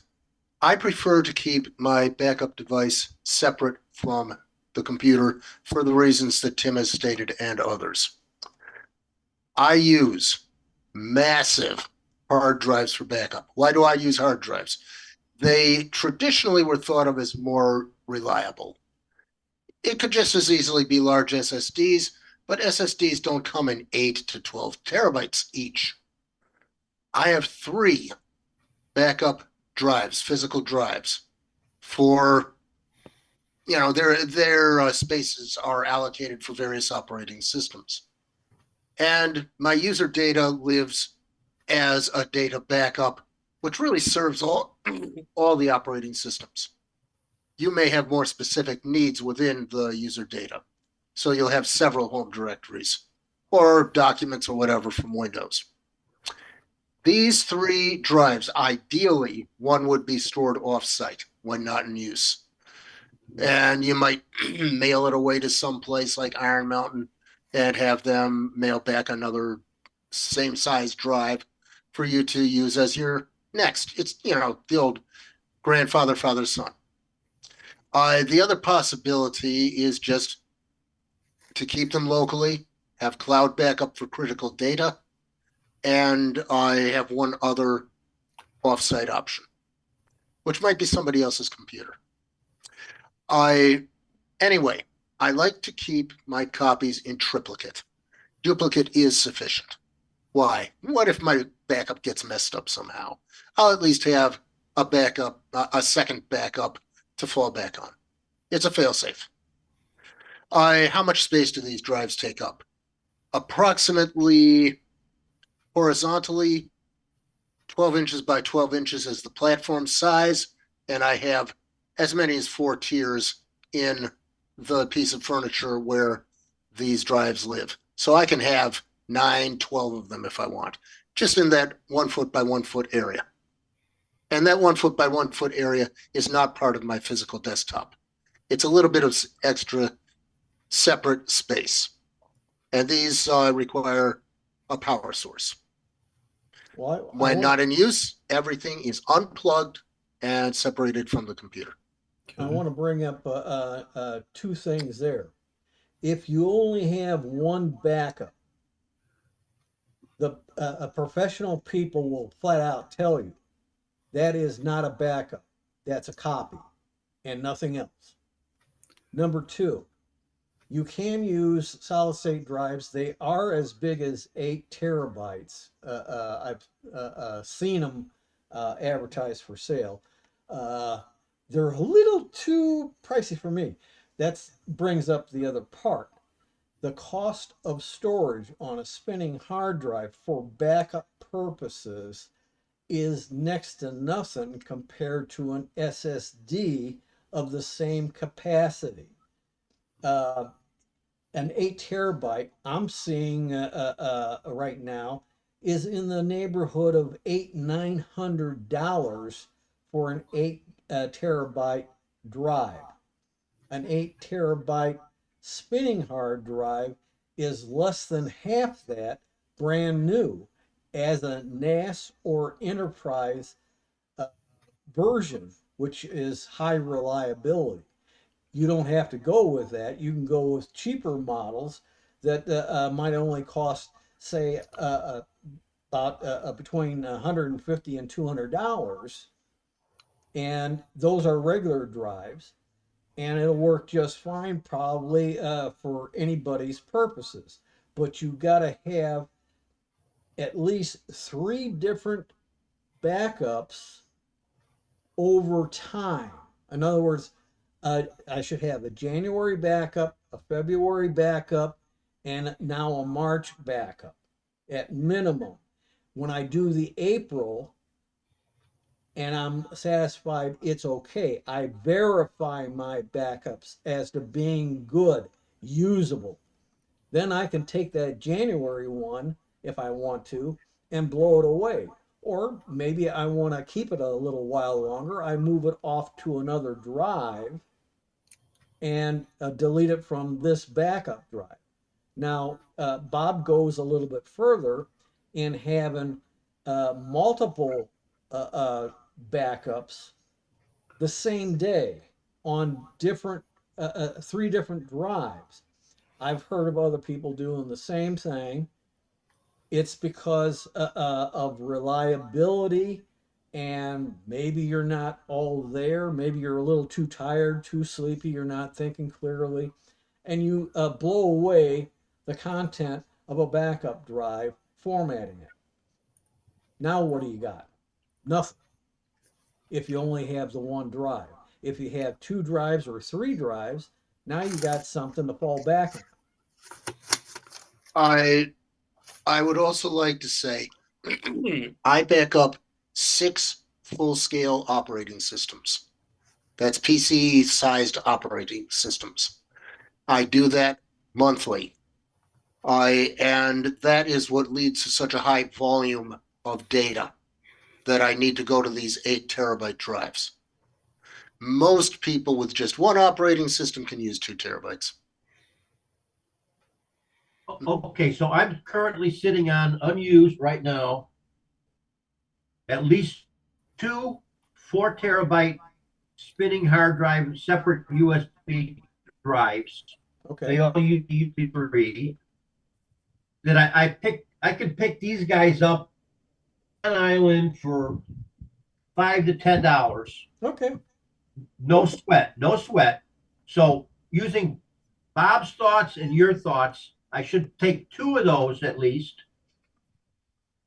and both set them up in time shift on the current machine, and then time shift to one of them 1 month, and then the next month time shift to the next one. Yes, And and swap them back and forth, and leave the other one over in the shop for while I'm not using it here. right. That'll work. That works. And you can also back up work and bring that back home. Okay? Because I assume these are pretty far apart buildings the way you've described it in the past. Therefore, you have, in a matter of speaking, an off-site storage site. You can take They're home computers and backups and put them at work, and take you only have to do one copy, and then from work you take one copy there and bring it home for those machines. And rotate your copies. Yeah, you just keep Yeah. rotating them back and forth, back They're- and forth, back and forth. They're about 15 miles horizontally and about 1,000 feet vertically apart. That's okay. Yeah. It would take one hell of a bad situation, and that includes the fire that was on your island, to take out both potentially. But who knows? You may not be around, so you don't care. The other option is to consider also a cloud copy. But before you do anything up to the cloud, you got to make a copy that's encrypted and only put the encrypted copy up on the cloud. Yeah, encrypt before uploading. Yeah, that way nobody can see what the content of your backup is. Now, Until they put a cloud copy server on the island to where it's at least reasonably fast. I think the cloud copies here go back to San Francisco. Yeah. Usually the cloud services are worldwide. And so it's more a case of internet speed. That's why you want to have a regular backup that compresses all that data down to a minimum and encrypt it to put up on a cloud, so you have a minimum amount of transmission through the internet. Yeah. I would not put full system backups in the cloud because of this problem of how much data and how quickly can you move it. Well, if it's compressed, usually your compression is 40 to 50%. You can increase it, but increasing the compression ratio also increases the amount of time it takes to do that friggin' backup. Right. Like I said, time shift doesn't do any compression. It is strictly a copy. And that means if the stuff you're backing up takes 200 gigabytes, you got to have a receiver for 200 gigabytes, or you got to take and do a backup, image backup that compresses it and encrypts it, and then you can move that to, say, a cloud. Much, much faster, and you're not concerned about how long it takes to compress and decompress. Also, once time shift is created, its archive, you can use tools like gzip and compress that. Right. And that makes a compressed archive just like any zip function you have. Gzip is very efficient, and there's a new one, I forget what they call it, which is even better compression. Right. And also, with regard to rclone, rclone can encrypt data. So if you use rclone to mount a file system, say at pCloud or Google or Microsoft, you can have it encrypted so that when rsync or free file sync or whatever program you use to sync your data, it's already it goes up encrypted. Yeah, but it doesn't go up compressed. And that's a factor of internet speed. He's on the islands, Hawaii. And bottom line is, he's also dealing with the government's high use of the internet communications. And that causes lots of problems of speed at times. But one thing I want to touch upon. Now, this is still in time shift. The second tab here is where is the location I want to put my garbage besides the alley in the trash bin. So you have to select where you want to, what's your target? And the target is either, well, in this case here, a flash drive. I wouldn't recommend that for anything unless you're just copying a small amount of stuff. This is the internal drive where you're copying from, and anything else is to, and it should be external. Or in the cloud, that's external as well. And once you've got it done there, it remembers that. You can set up a schedule for automatic, oops, wrong mouse. Sorry about that. This double machine. Come on, you rotten son of a gun. Just to punch in what Drew was saying about our clone including encryption, I think it's saying you thereby combine steps and it is more efficient, takes less of your time to use our clone with the encryption as you upload. Okay, well, that may be true. It combines the two functions. But you still got to have, I say, a compression. Oh yeah, type you backup. need to compress first. Anyway, then you have scheduling, and you can do automatic scheduling.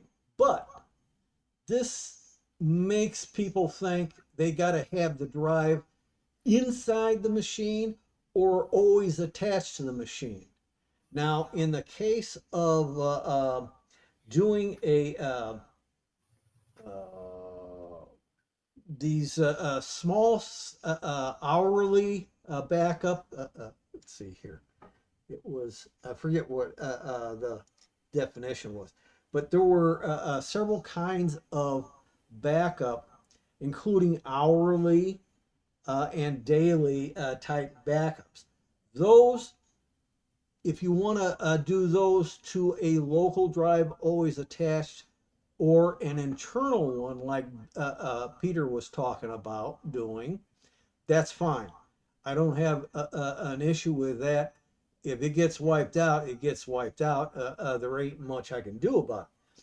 But these other ones, you can schedule, but I don't have the drive attached. Hopefully, when one of these is scheduled, it will pop up a message. I have to attach my drive, the proper drive, and it would then continue on doing the scheduled backup. You can also determine who are the users that are going to be backed up. I selected both the root and the home. The root was not originally selected. That means I'm only backing up the home section, similar to what Bob was referring to earlier. And you can always rebuild your system and download a copy of this home directory, whether it's on a local drive of some kind or up on the cloud, and overlay the home directory that you just created. And it should all work. Unless you change file formats or some versions of Linux distro. If you went from Mint to something else, it may or may not work with that overlay. You have filters that you can apply. And this allows you to include files or folders or keep them from being backed up. So this gives you some flexibility. I just wish it had compression also. Date format. Always look at this here as to how it's going to do it. And that way you have options how to change the date format so that you can clearly understand when this backup was done. So I'm going to get out of that one altogether. Like I said, this is a very powerful tool. It's just quite complicated in the capabilities that it has, because everybody's not going to take advantage of all capabilities. Peter? Okay, so two different external drives being hooked up. Will I have to make two separate time shift parameters for those two drives? I think so. I don't think you can do two at the same time. Not at the Yeah. same time, monthly apart. Actually, unless they come up as different locations in Linux, you would not need to. If they do come up as different locations or names in Linux, you will have to set them up separately. Okay, so that's one. The second one, what was it? There. Oh, users in the home. If you back up the home directory in Linux, does it back up all of the separate users that are there? Yes. If you specify recursive, yes. And I believe time shift by default is recursive.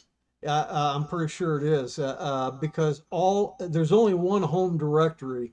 All users have a folder in the home directory, and then you have all the other stuff per user underneath that. And therefore, if you totally back up the home directory, you're backing up everybody that's using that computer. Okay, It should be quite complete. and that would include their links to their installed programs then. I wouldn't worry too much about installed programs. There are ways of saving markings on a per user basis so they can restore access and links to installed software. Okay, apt has a beautiful way of just checking things off and then backing up the markings as full markings backups. Okay. In other words, they're two separate checkboxes. Bob, you can bring that up next month to explain that further. But Yeah, I can show next month. We yeah, don't want to take too much time we're- now. we're running out we of got time Drew here. out there with his hand. Drew? Yes. Well, two things. Number one, with regard to cloud backup, my problem is my ISP. I have a 1 terabyte cap on data per month, and that's upload and download combined. Wow.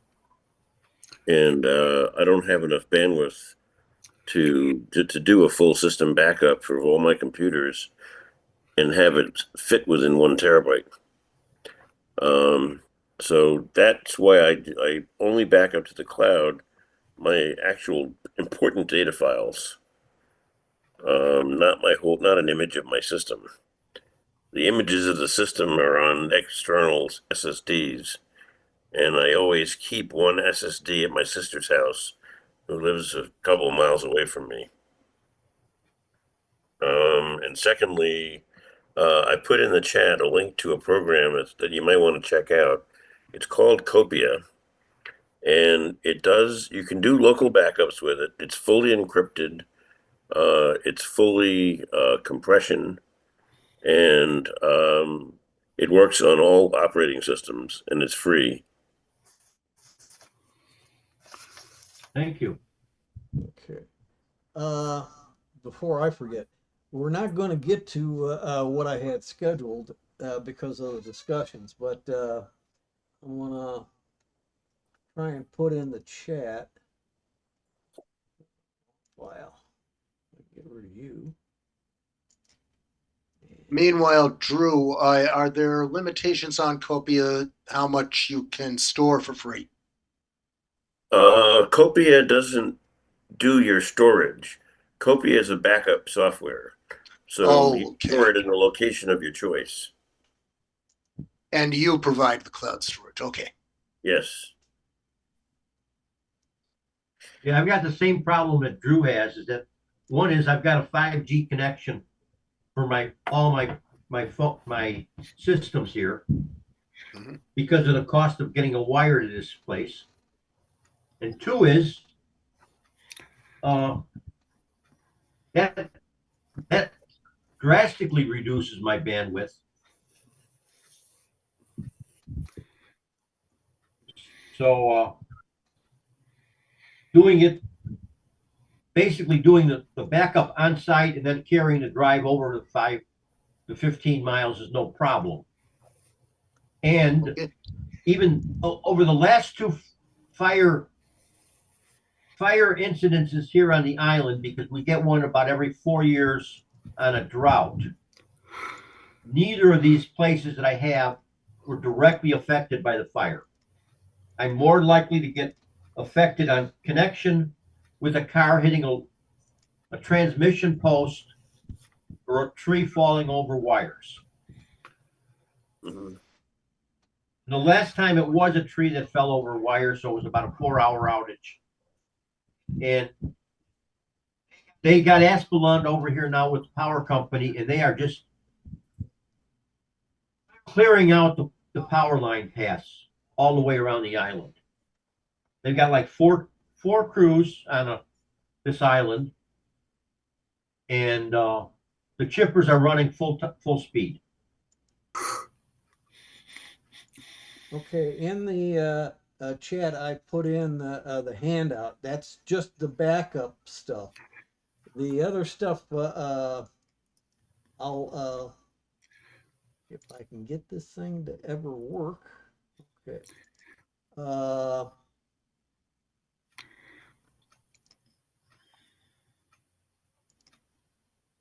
I'll leave it up to you. I can briefly talk about some of the things I wanted to talk about tonight to bring to people's attention, but I don't think I can do justice to it because I would have to go through it very, very fast. So this may be something that I'll have to put off till next month. If you could put it off till next month, we'll probably understand it better. That's what I'm saying. Because if I try and run through this as fast as I can, it's still going to take probably close to half hour more. It's after 9 o'clock here, so Yeah. except for Peter, you Or are one 13 that here. would, and Drew might not like it since it's 10 o'clock after 10 for both Bob and Drew. Yeah, and I do have a meeting in the morning.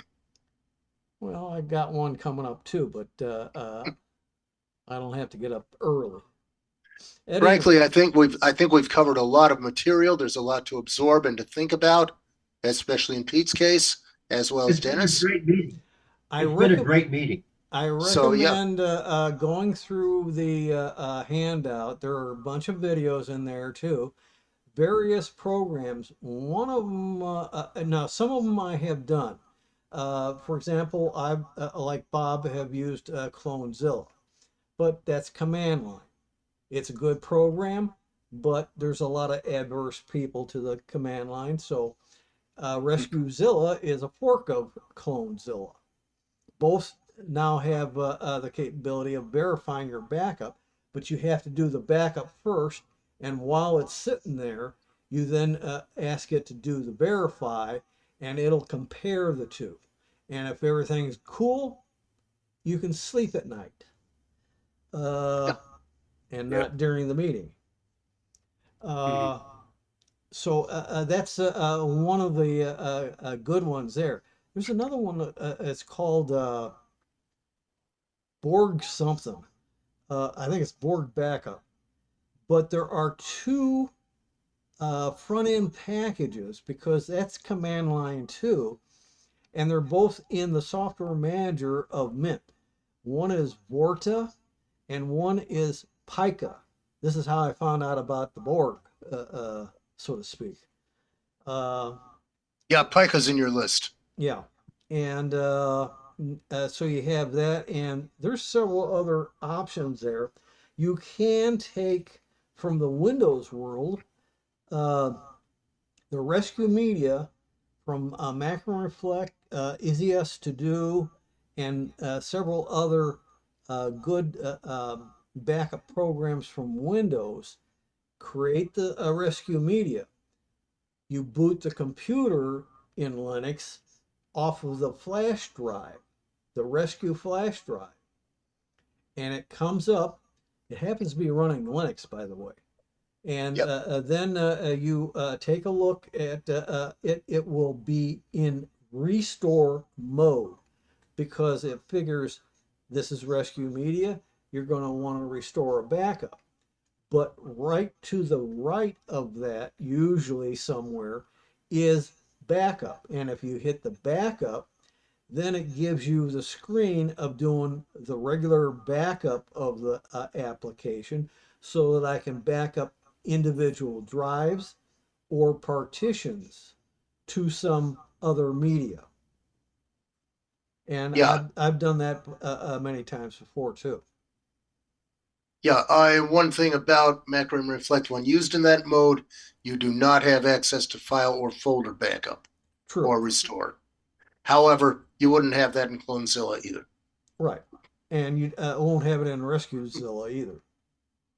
So, so that's another factor in trying to figure out what to use as software for backup. Does it do compression? Does it do encryption? Does it give me the ability to do differential or incremental backups if that's important to you?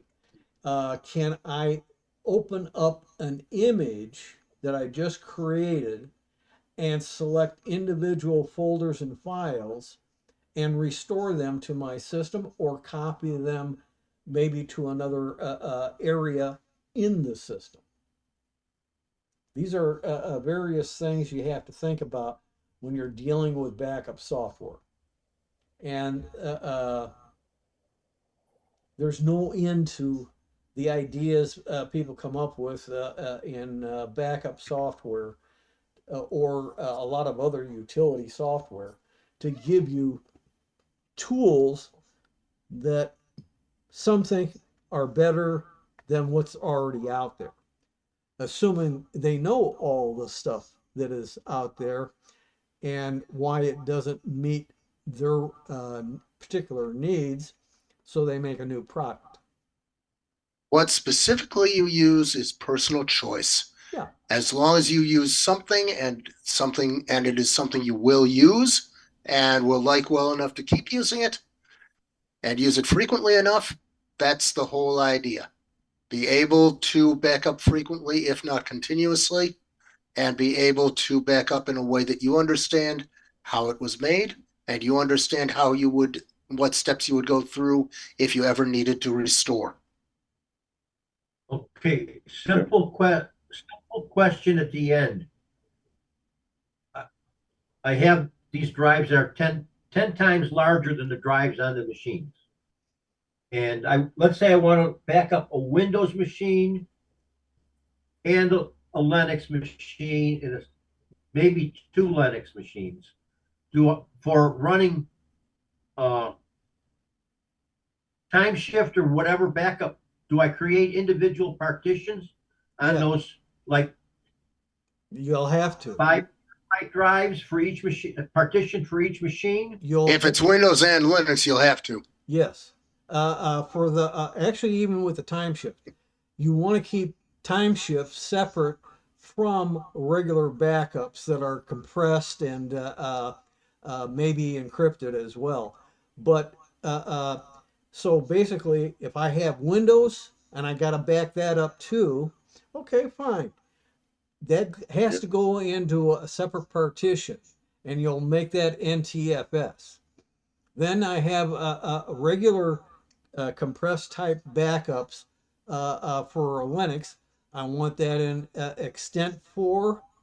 I could use Btrfs, but I'm going to keep it simple with extent 4. And then, in fact, you can even, in many cases, because this is a backup, you can use extent 3, which does not do journaling. That'll save you a bit of space and a little bit in improvement in performance. If you're running live, you want the journaling that's in extent 4. Now, Okay, so I could use gparted to actually create the different yes, partitions. or disk, either one. Yeah, Or disk. gparted will be fine if you're using time shift because you won't have to change permissions. Time shift saves as root. Right. And here's the thing with the time shift. Make that a third separate partition to back up into, because I think in many instances you will get contention between the regular backups and time shift.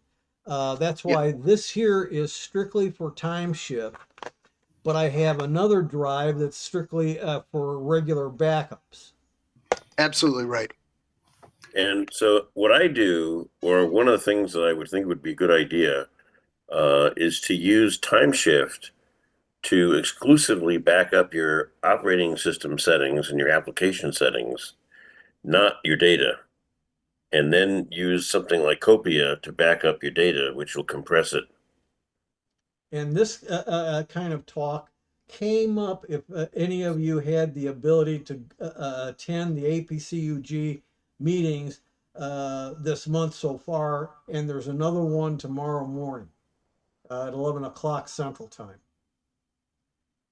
Yep, and Mike Ungerman is going to be talking about Macrium Reflect and Clonezilla. Oh, And 11 you could dovetail the what he says on Clonezilla with RescueZilla. It's just a graphical front end to Clonezilla. 11 o'clock Central Time is before my wake up time. So what?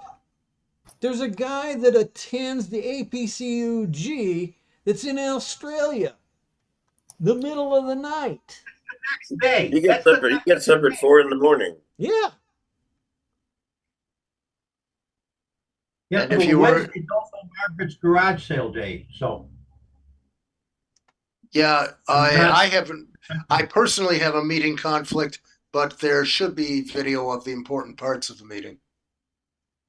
Well, Well, here's the the thing. meeting doesn't, remember, Bob, With the AppCode meeting. With APCUG, those who attend will get within 10 days a copy of a link that's private to their video.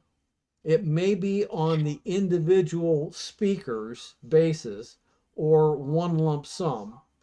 You'll get any handouts, etc., for each of the presentations, etc., and maybe some of the chat as well. But Yeah. if But you're you have going to to wait attend. for the video and not attend the meeting, Yeah. you got to go a month after that meeting date before it's available under YouTube APCUG. Yeah, they don't rush to get the YouTube videos out there. Okay. I'm But- just giving you that warning, that heads up. Yeah, it But- remains I have a meeting conflict. Well, I understand, but I'm just letting everybody know. No, it's not a conflict with your Waltham meeting. It is a conflict with my Lexington. Well, Lexington will end at 11:30 Eastern Time. It doesn't Yeah, start till noon. they sometimes end that early, but I still would not be able to get online for a Zoom meeting by noon, and I sure don't want to have to miss lunch over this.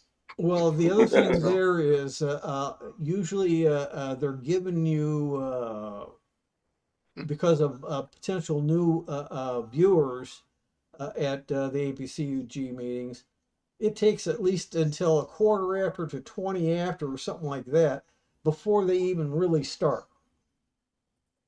Okay. Well, So- thanks for the heads up. I'm just letting you know. Yeah, thanks for the heads up, gentlemen. Anything else? I Let's mean, see, inside here it's 81.9 degrees. we got the rest much? of the night. We can keep on going. How warm is it, Pete? 81.9 degrees inside the house on the shady side. Okay. Wait a Front minute. window open. Indoors? That's your indoor temperature? That's my indoor temp. Oh my Colder God, outside right now. I'd be dripping in sweat. Oh, I would too, and I wouldn't be able to sleep where the heck. That is why Pete lives in Hawaii and we don't.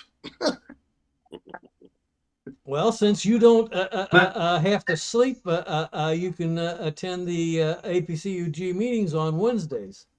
Yeah.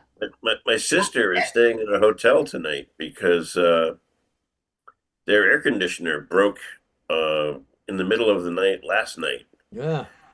And they Well, had an air conditioning company come out today. They're not going to be able to get the parts until the earliest of tomorrow. So they're inside their house. It's pretty close to 80 degrees. Yeah, I'm very sensitive to temperature and dew point.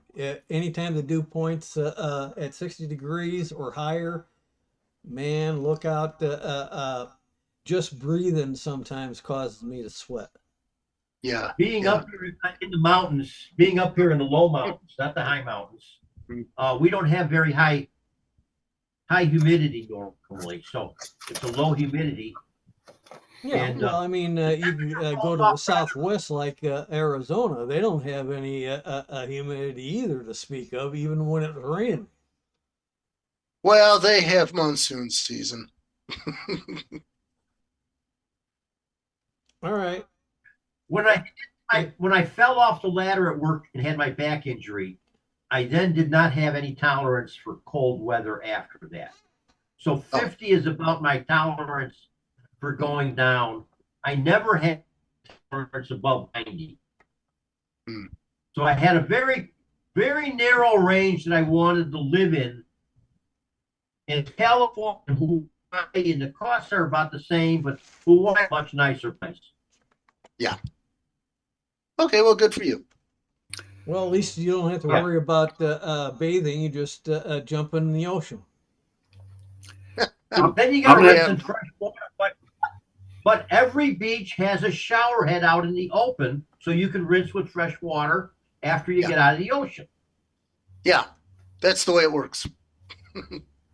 I'm going to have to look at this video again because I got lost several places to try to understand it. But the big takeaway I think I got was one, I shouldn't fool with thumb drives. I should get like an SSD drive to attach for my backups. And I'm able to format it, if I understand correctly, as ext4. That's what I should do. Or 3. Or 3. Okay. Because And then running time shift on that will back up the boot, the root, and the home. No, if you want to, you can do that. But if you don't want to, you always want to do a time shift on the home directory. That's Which is the where the data important. is. That's the important one.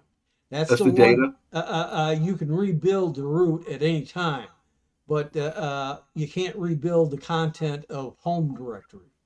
Now, you also in that drive. Is that because it's data in the home? That is your data. That's who In the you home. are. That's all That's it where is you data. are. Open Yeah. up the in the file directory. Home. Click on home in your folder. It says Dennis. Click Okay. on Dennis.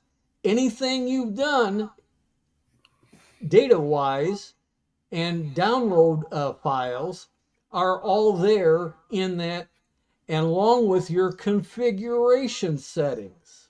Okay. you don't have that, you're starting from scratch with nothing. Okay. Now, because if you're going to do time shift and you're going to do regular backups, you have to have big enough drives. You got to have either separate drives like I did for the time shift versus regular backups, or you got to dissect a bigger drive into two parts. I'll buy multiples. It's Yep. easier, I think. Keep Yeah. them separate. Keep Now, I just I just put into the chat the manufacturer of the flash SSDs I use. They're made by a company called SSK, and if you search Amazon for SSK, they make 1 terabyte flash drives that are SSDs, and they don't have a cord. They look just like a flash drive or a thumb drive, and they plug into your USB port, A or C, doesn't matter. And they do there's one that does 500 megabytes per second, and there's one that does 1,000. well, And the 500 is SATA format, and the other one is NVMe format. That's the difference between the two. But you got to for the NVMe, in most cases, you have to have a machine that can have the speeds of NVMe usually. But in the case of the one he said that's a 1,000 megabytes per second, it's assuming you are plugging into a USB-C port that supports USB 3.2 Gen 2, USB 4, or Thunderbolt 3 or Thunderbolt 4. And there's even a Thunderbolt 5 now. I've got no idea what I have. I have a 12. Those I are got it. those are all 10 gigabits per second or higher speeds. A regular USB 3 is and 3.1 Gen 1 is 5 gigabits per second. USB 2 on older devices is around 2.5 gigabytes. Those are the theoretical maximums. What you get is something less than that, maybe like 80% of that, maybe if you're real lucky, as high as 90%, but you will not get 100% of those speeds. Yeah, if I'm on Windows, I have a copy program that's a bulk copier, and it's for, it's for moving a lot of files fast, but it also tracks how fast you're writing and reading data.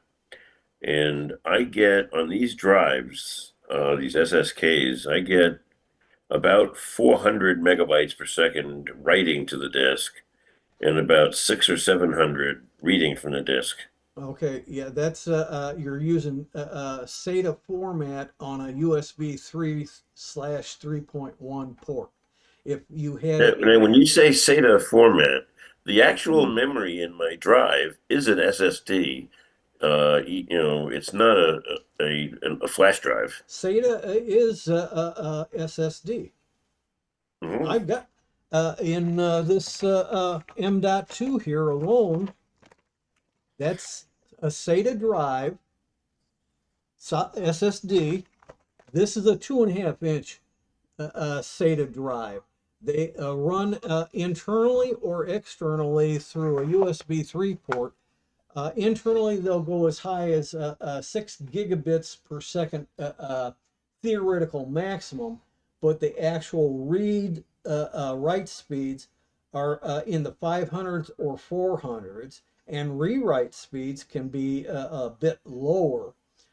Then you have in 3.2 Gen 2, that's 10 gigabytes in a USB-C port. And that will even take a SATA drive and maybe turbo boost it to as high as around 7 gigabytes externally. And if you have NVMe drives instead of SATA drives in these, which I do have, like the M.2, I have NVMe's. If I plug them into a 3.2 Gen 2 or one of the like a USB 4, Thunderbolt 3, 4, it will go faster. But there in NVMe, your key is the hardware support of the computer, which will be PCIe 3.0, 4.0, or 5.0.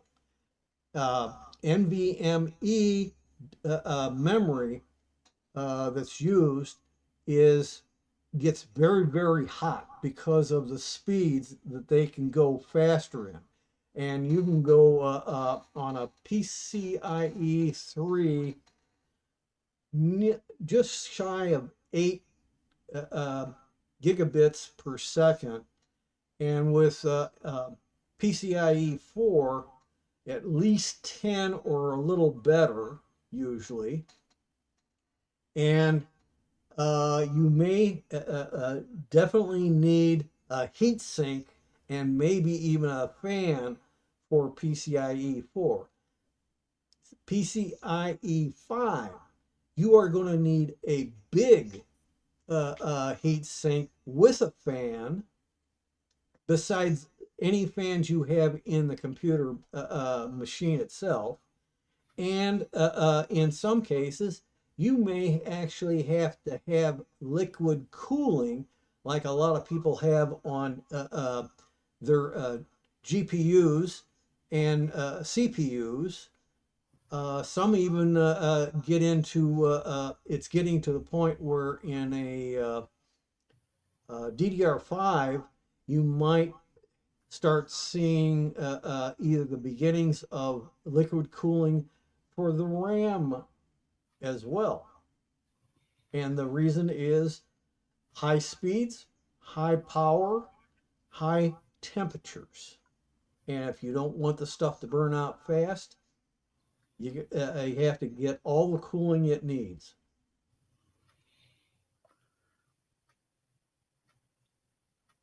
Okay, have we covered everything? Never. I'm good. Well, never cover absolutely everything, but we did have a good conversation. Yes.